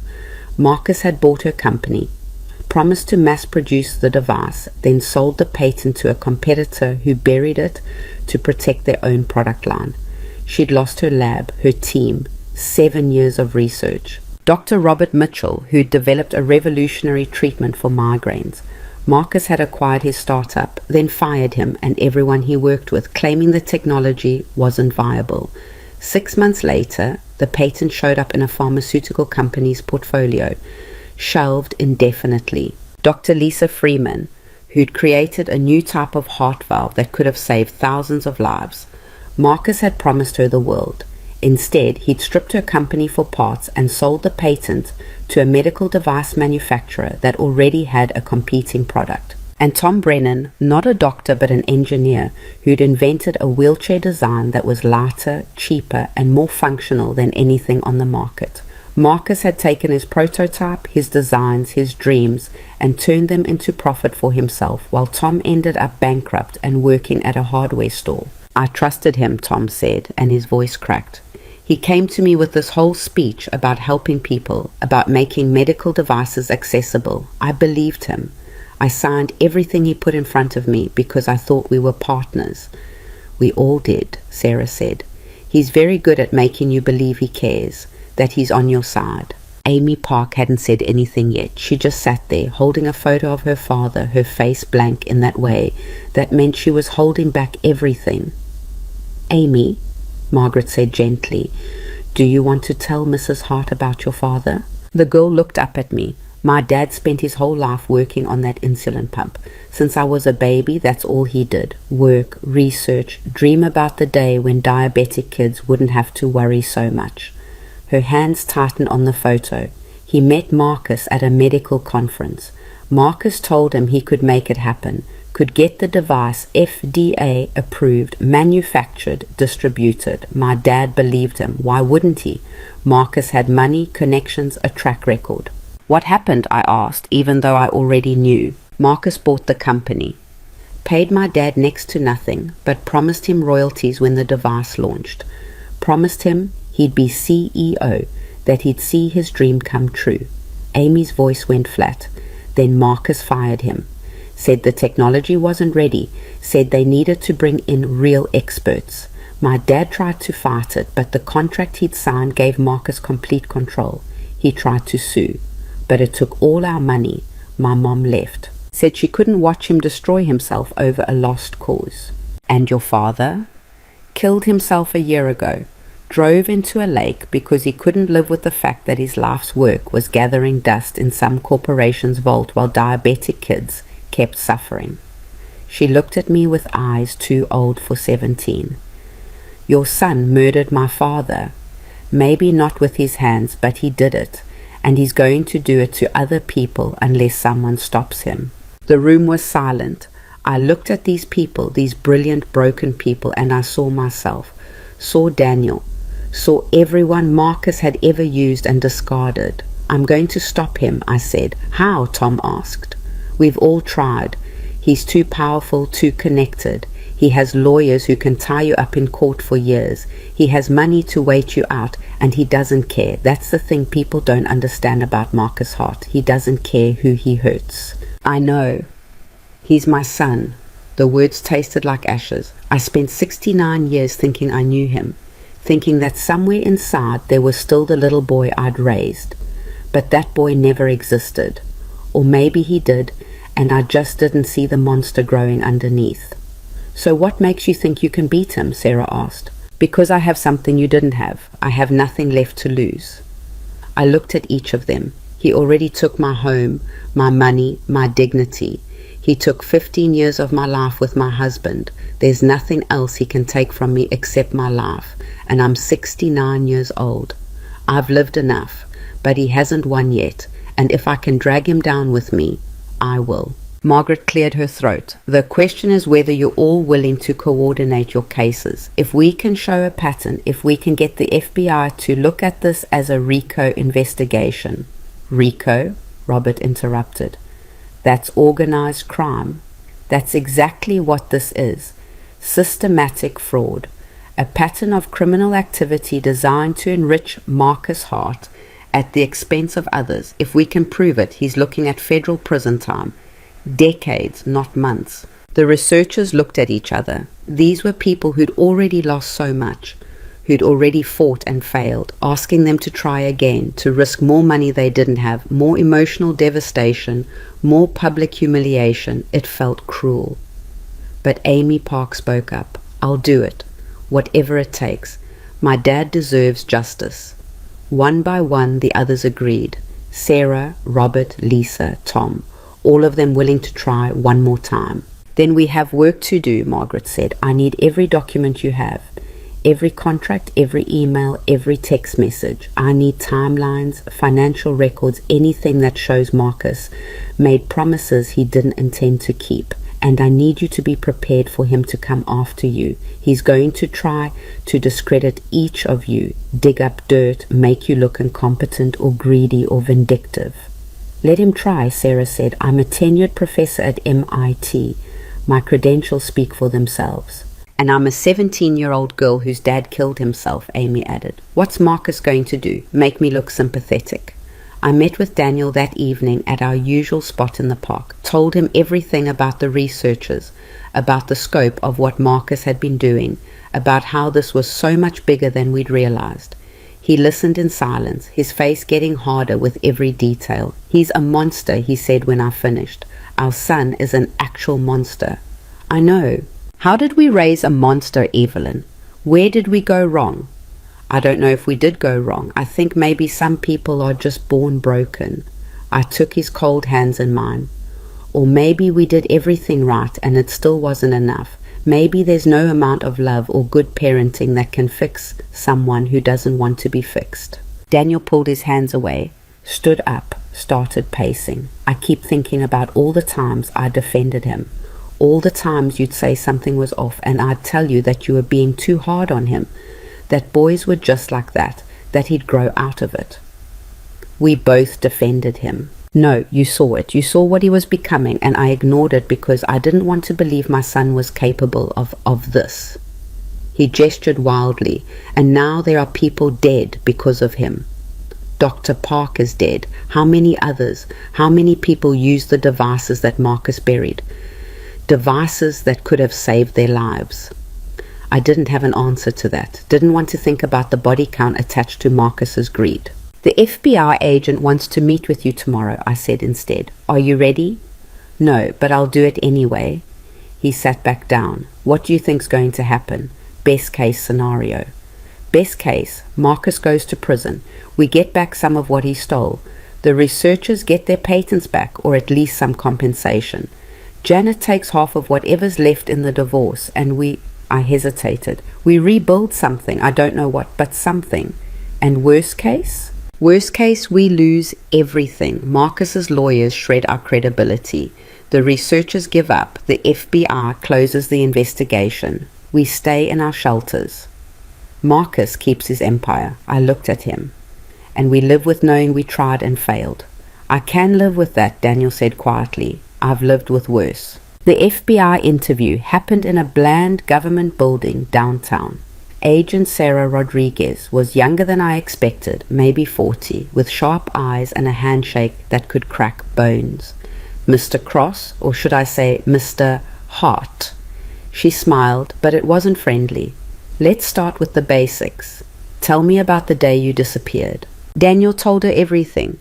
The gas station, the kidnapping, the warehouse, the men in suits, the death certificate with my name on it, the cash payment, the 15 years of homelessness. Agent Rodriguez took notes, her expression never changing. When Daniel finished, she said, "Can you describe the men who kidnapped you?" One had a scar here. Daniel traced his jaw. British or South African accent. The other was American, tall, maybe 6'2", dark hair. They both wore suits. Names? I never heard names. They just called each other by pronouns, he, him. What about the warehouse? Can you take us there? I think so. It was off Route 128 near Burlington, industrial area. We'll arrange a site visit. She made more notes. Mr. Cross, I have to ask, why didn't you come forward sooner? Why wait 15 years? Daniel's hands clenched. They threatened my wife. Showed me proof she was dead. I thought if I came back, if I made noise, they'd hurt her. And even when I started to suspect she might be alive, I was scared. Scared they'd follow through on their threats. Scared Marcus would destroy whatever life she'd managed to build. So you stayed homeless? Stayed invisible? Yes. That's going to be a problem. Agent Rodriguez leaned back. Defense attorneys are going to argue you had plenty of opportunities to come forward. That your story is convenient now that there's a lawsuit, that you're either a con artist or you were complicit in the insurance fraud. I'm not a con artist and I wasn't complicit in anything. I believe you, but my belief doesn't matter. Evidence matters, and right now, your evidence is 15 years old and based entirely on your memory. She tapped her pen against her notepad. However, the insurance payout is documented. The forged signatures on the bank transfers are documented. If we can connect Marcus to the men who kidnapped you, if we can find the warehouse, if we can trace the money trail, then you can prove he did it. Then we might be able to prove he did it. Might. She stood up. I'm going to be straight with you both. This is a complicated case. Rich defendants with good lawyers usually don't go to prison, even when they're guilty. They settle, they pay fines, they get probation. Actually putting Marcus Hart behind bars is going to take an airtight case and a prosecutor willing to go to trial. So what do we do? I asked. Keep cooperating, keep documenting everything, and pray that Marcus makes a mistake. She handed us her card. Call me if he contacts you, threatens you, anything. This investigation is active now, which means certain actions on his part could constitute witness intimidation or obstruction of justice. We left the building and stood on the sidewalk in the cold. Daniel looked exhausted, like the interview had taken everything he had left. I thought it would feel better, he said, telling someone official, having them believe us, but it just feels like more waiting, more uncertainty. That's all we can do right now. Wait and hope Margaret can build a strong enough case. Hope, he laughed bitterly. I'm not good at hope anymore. Me neither, but we don't have a choice. That night I got a call from an unknown number. Normally I wouldn't answer, but something made me pick up. Mrs. Hart, this is Janet, Marcus's wife. We need to talk. My stomach dropped. I don't think that's a good idea. Please, just 5 minutes. I know things that could help your case. Her voice was shaking. Can we meet somewhere public? Every instinct screamed trap. But I heard something in Janet's voice that sounded like desperation, and I knew that feeling well. The coffee shop on Main Street, tomorrow morning at 8. Thank you, and Mrs. Hart, don't tell anyone about this, please. Marcus has eyes everywhere. She hung up before I could respond. I sat there holding my phone, wondering if I'd just made a terrible mistake or taken the first step toward winning. Janet was already there when I arrived, sitting in the back corner wearing sunglasses and a scarf, like she was in a spy movie. Up close, I could see she'd been crying. Her makeup was smudged, her hands shaking as she held her coffee cup. "Thank you for coming," she said. "What do you want, Janet?" "I want to help you destroy Marcus." She took off her sunglasses and I saw the anger burning in her red-rimmed eyes. "He's been cheating on me with multiple women, using our money, using your money, I realize now, to buy them things. Apartments, cars, jewelry, all while telling me we needed to be careful with expenses." I know about Sophia Chen. Sophia's just the latest. There were others before her. I found emails going back 5 years. She pulled out her phone, pulled up screenshots. He told them all the same things, that he loved them, that his marriage was loveless, that he was going to leave me as soon as the time was right. "Why are you telling me this?" "Because my lawyers say the prenup I signed is ironclad. I get almost nothing in the divorce unless we can prove fraud or hidden assets." She leaned forward. "But if you can prove Marcus stole your money, if you can prove he built his fortune on criminal activity, then the prenup is void, and I get half of everything. So you're not here to help me. You're here to help yourself. I'm here to help both of us." She scrolled through more screenshots. "Look at these. Transfers to offshore accounts, shell companies I've never heard of, properties in the Cayman Islands, Switzerland, places I didn't even know we owned. Marcus has been hiding millions, and my lawyers can't touch it without proof. I looked at the screenshots, account numbers, transfer amounts, dates. It was damning. More damning than anything Margaret had found." "How did you get these?" "I hacked his computer." "Well, not hacked. I used his password. He was stupid enough to use the same one for everything." She smiled grimly. 10 years of marriage, and he never thought I was smart enough to figure it out. If you give this to us, Marcus will know you did it." "I don't care. He's going to know anyway when my lawyers start asking questions." She put her phone away. "Mrs. Hart, I'm not a good person. I knew Marcus threw you out. I knew it was wrong. And I didn't say anything because I liked my life. I liked my house and my car and my status. But then I found out about the cheating and I realized he doesn't love anyone. Not me, not you, not even himself. He only loves what people can give him. And the moment we stop being useful, we're disposable." She was right. That was exactly who Marcus was. "Give me copies of everything," I said. "I'll send them to my lawyer. She'll know what to do with them."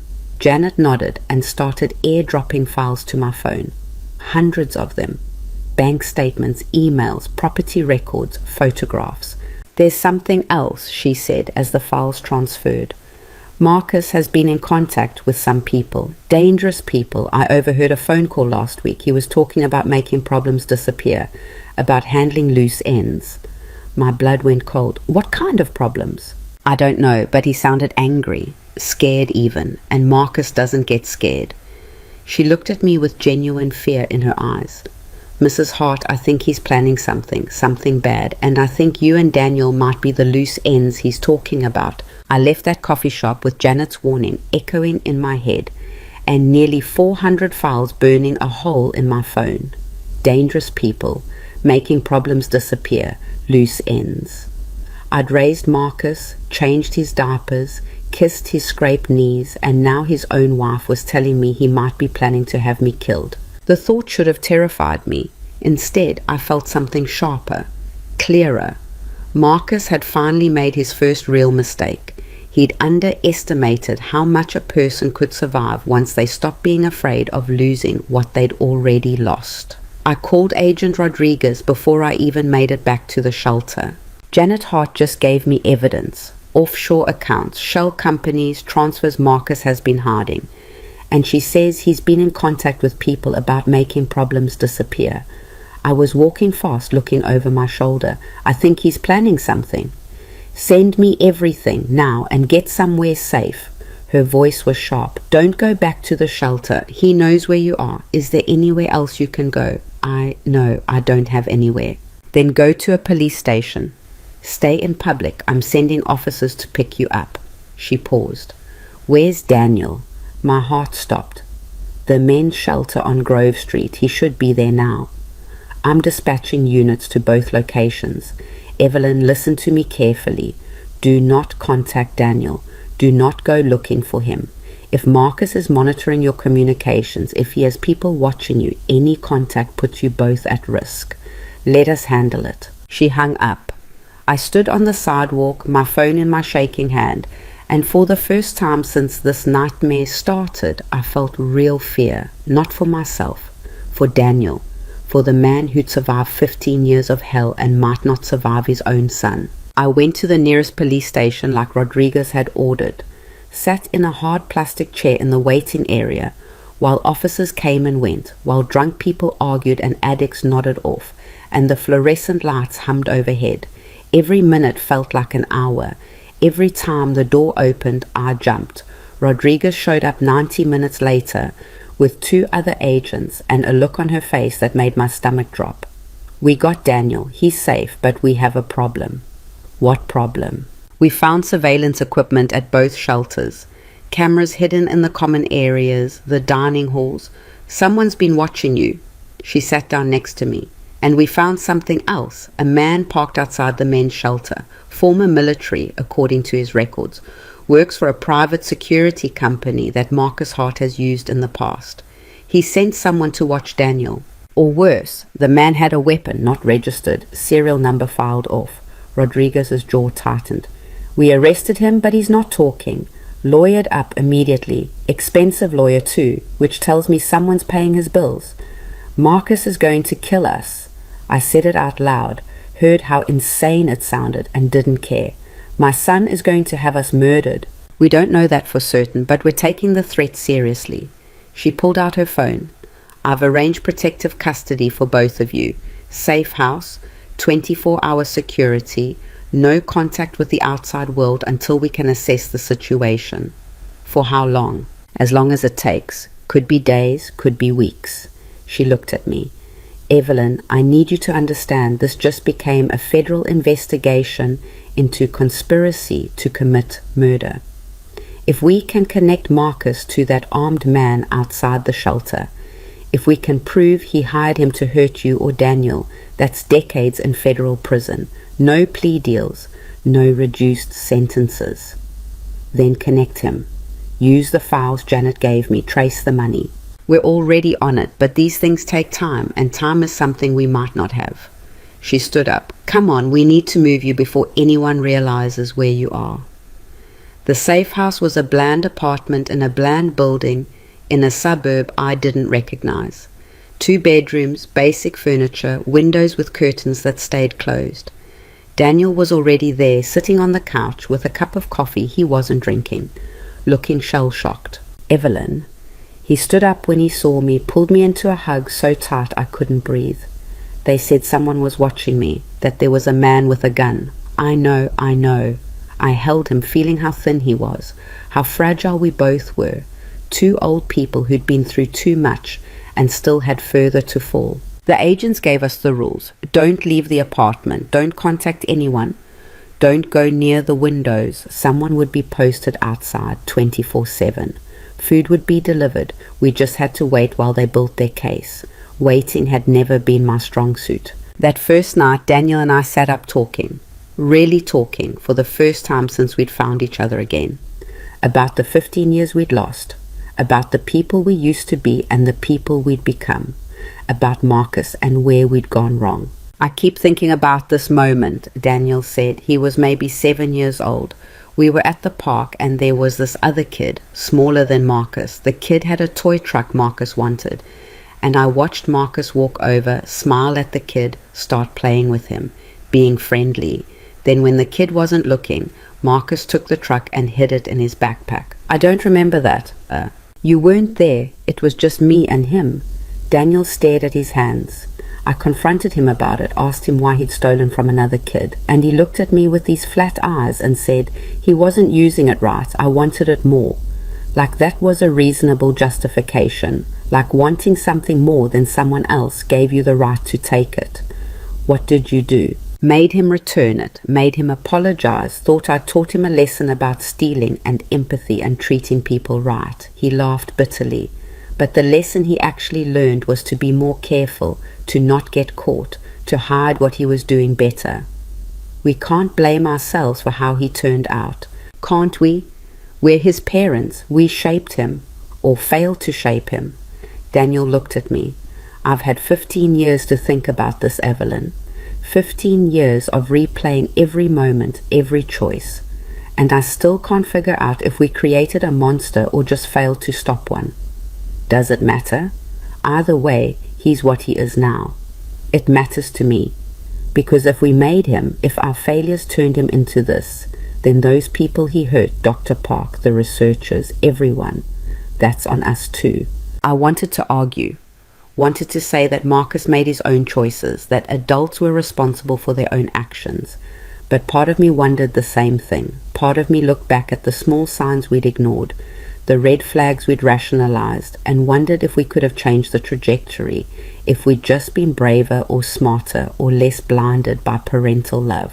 I think I said slowly that we did the best we could with what we knew, and Marcus did the worst he could with what he was, and those are two separate things.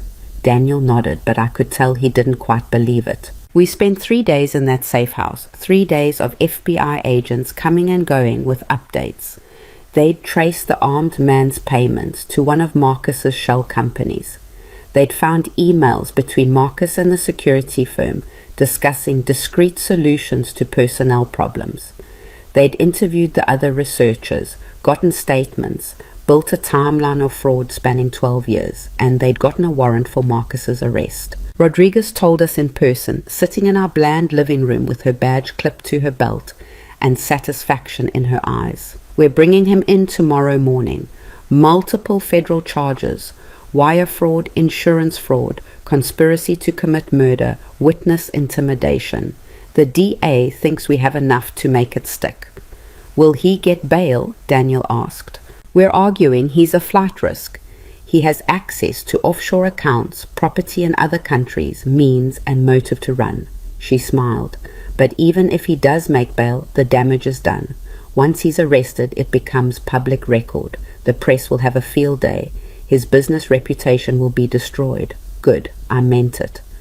What about the civil case, the money he stole? That's still Margaret's domain, but with criminal charges pending, Marcus's assets will likely be frozen, which means he can't hide anything else, can't transfer money out of the country. Whatever he has now is all he's going to have. And the researchers, Dr. Park's daughter, they'll have grounds to sue once the criminal case concludes. If Marcus is convicted, it becomes much easier to prove fraud in civil court. Rodriguez stood up. You two should try to get some rest. Tomorrow's going to be a long day. But I couldn't rest. I lay in bed in that safe house bedroom, staring at the ceiling, thinking about the moment when Marcus would realize his empire was falling, when he'd understand that the mother he'd thrown away and the father he'd erased had crawled back from nothing to destroy everything he'd built. Would he feel regret, remorse, or would he just feel angry that he'd gotten caught? I already knew the answer. They arrested Marcus at his office at 9 a.m. Rebecca Price called me at 9:30 with the news. It was already all over the media. Prominent Boston developer Marcus Hart arrested on federal charges. Allegations of fraud, conspiracy. His company's stock was plummeting. Investors were panicking. His carefully constructed image was crumbling in real time. How do you feel? Rebecca asked me. I don't know yet. It was the truth. I felt numb, empty, like I'd been holding my breath for weeks and suddenly didn't remember how to exhale. The researchers want to make a statement, Amy Park especially. She wants people to know what Marcus did to her father. Will you stand with them? Stand with them. Publicly. Put my face out there for the world to judge. Let strangers pick apart my story, my choices, my failure to see what my son had become. Yes, I said, I'll stand with them. The press conference happened 2 days later in front of the courthouse. Margaret had coached me on what to say and what not to say. Keep it brief. Stick to facts. Don't get emotional. But when I stood there behind the podium with microphones pointed at me and cameras recording every word, emotion was all I had. My name is Evelyn Hart. Marcus Hart is my son, and I'm here to tell you that everything you've heard about him is true. My voice shook. He stole from me. He stole from his father. He stole from brilliant researchers who were trying to help people. He destroyed lives for profit, and he did it all while pretending to be a good man, a successful businessman, a dutiful son. I looked directly into the nearest camera. If you're watching this, Marcus, I want you to know something. I loved you. I sacrificed everything for you. And you threw me away like garbage the moment I stopped being useful. But I survived. Your father survived. And all the people you hurt are still here, still fighting. You took everything from us except the one thing that mattered, our will, to make you face what you've done. Amy Park spoke next. 17 years old, standing in front of the world, talking about watching her father drown himself because a rich man had stolen his life's work. She didn't cry. She didn't waver. She just told the truth in a voice that cut like glass. Then Sarah Chen, Robert Mitchell, Lisa Freeman, Tom Brennan. One by one, they told their stories, and the cameras captured every word.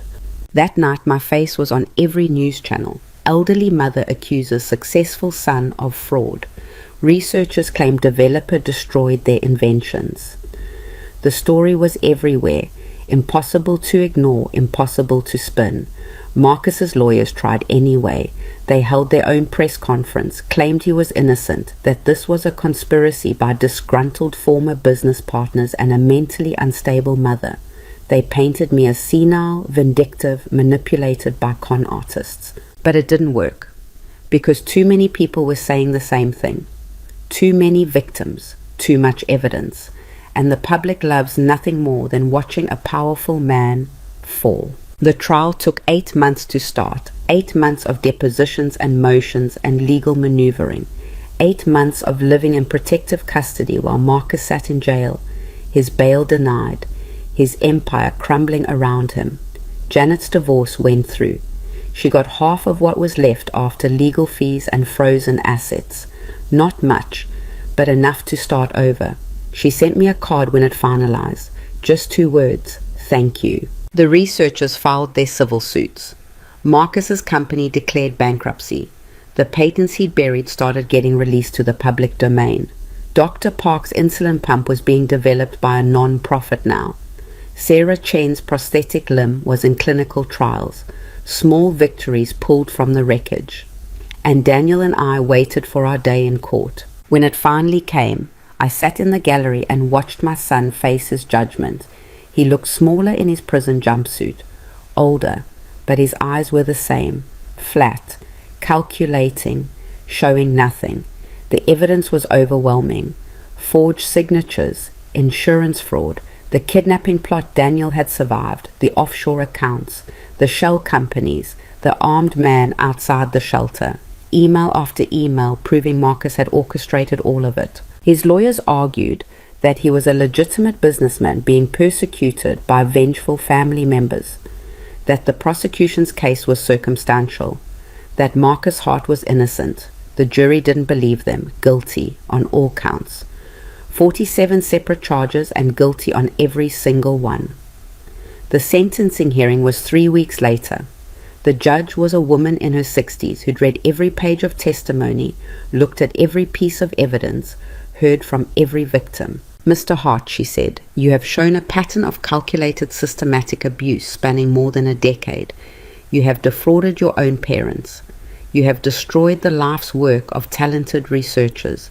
You have contributed to at least one death that this court is aware of. And you have shown no remorse, no accountability, no recognition of the harm you've caused. Marcus stood there in his suit, his expensive lawyers flanking him, and said nothing. This court sentences you to 35 years in federal prison to be served consecutively. Additionally, you are ordered to pay restitution in the amount of $14 million to be distributed among your victims. The judge looked at him with something like pity. Mr. Hart, you had every advantage, wealth, education, a family that loved you, and you squandered it all for more money than you could ever spend. I hope you spend your time in prison reflecting on what truly matters in life. 35 years. Marcus was 44. He'd be nearly 80 when he got out. He'd spend the rest of his productive life behind bars. I waited to feel satisfaction, victory, something. But mostly I just felt tired. The restitution took another 6 months to sort out. Lawyers and accountants and judges dividing up what was left of Marcus's empire. Daniel and I got back about 3 million. Not what we'd lost, not even close, but enough. Enough to buy a small house, enough to live on, enough to stop being afraid of where our next meal would come from. The researchers got their settlements. Amy Park got money for college, for therapy, for the future her father had wanted her to have. And the patents, the inventions Marcus had buried, started making their way into the world. Dr. Chen's prosthetic limb hit the market 2 years later. Dr. Mitchell's migraine treatment is in FDA trials now. Dr. Park's insulin pump is helping diabetic kids live normal lives. Tom Brennan started a new company, this time with lawyers who actually protected his interests. Good things, pulled from the ashes of Marcus's greed. Daniel and I bought a small house in a quiet neighborhood an hour outside Boston. 2 bedrooms, a garden, a porch where we can sit in the evenings and watch the sun go down. It's not the mansion Marcus stole from us, it's better. Because it's ours, really ours. Paid for with money we fought for, in a battle we won. We got married again. Not legally. We'd never been divorced, technically, since Daniel had been declared dead. But we renewed our vows in the backyard with just a handful of people. Margaret came. Patricia from the shelter, Denise, who'd gotten her own apartment and was working toward her nursing degree, Rebecca Price, who'd turned the whole story into an award-winning investigative series, and Amy Park, who'd become something like the daughter we'd never had. "Do you take this man," the officiant asked me, "to be your husband in sickness and health, in poverty and wealth, for better or worse?" I looked at Daniel, at the grey in his hair and the lines on his face, and the strength that came from surviving what should have broken him, and I said, "I do. Again. Always." "Do you take this woman to be your wife?" "I do," Daniel said. I never stopped. People ask me sometimes if I've forgiven Marcus, if I've found peace with what he did, and the answer is complicated. I haven't forgiven him.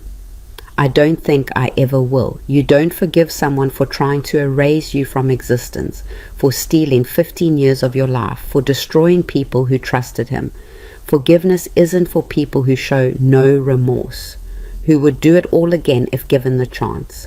But I've made peace with it, with the reality that I raised a son who became a monster, that I love someone incapable of loving me back. That biology doesn't guarantee loyalty or decency or basic human kindness. Marcus writes to me sometimes from prison, letters full of justifications and excuses and carefully worded non-apologies.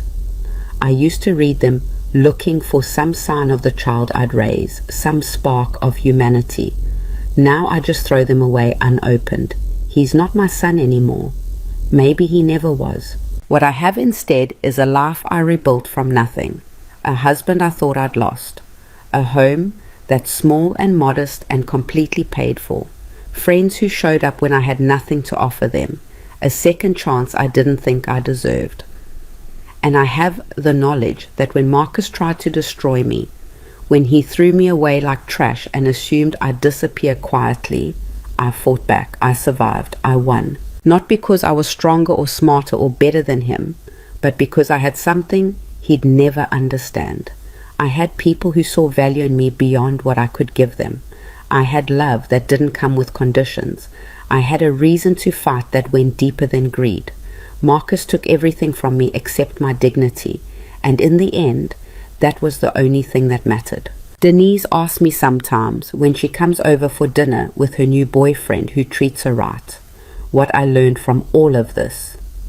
What wisdom I pulled from the wreckage. I learned that family isn't always the people you're related to, I tell her. It's the people who show up when you're at your lowest, who see you at your worst and love you anyway. That's it, she grins. After everything you went through, that's your big insight? That's it. I look at Daniel across the table, at this man who survived 15 years in hell and came back to me. Love is the only thing you can't buy, the only thing that matters when everything else is gone. And the people who don't understand that, who think money and power are what give life meaning, they're already poor. They just don't know it yet. Marcus is poor now, sitting in a cell with nothing but time to think about what he threw away. Janet is rebuilding her life with the settlement money and a freedom she'd forgotten she deserved. The researchers are saving lives with the inventions they refuse to let die. And Daniel and I are sitting on our porch watching the sunset, holding hands like teenagers, grateful for every ordinary moment we almost didn't get to have. Some people would say we lost, that Marcus took our best years, our wealth, our dignity, that we'll never get back what he stole. They're right, we won't, but we're still here, still together, still fighting for the people who can't fight for themselves. And Marcus is in a cage. In the end, that's all the victory I need.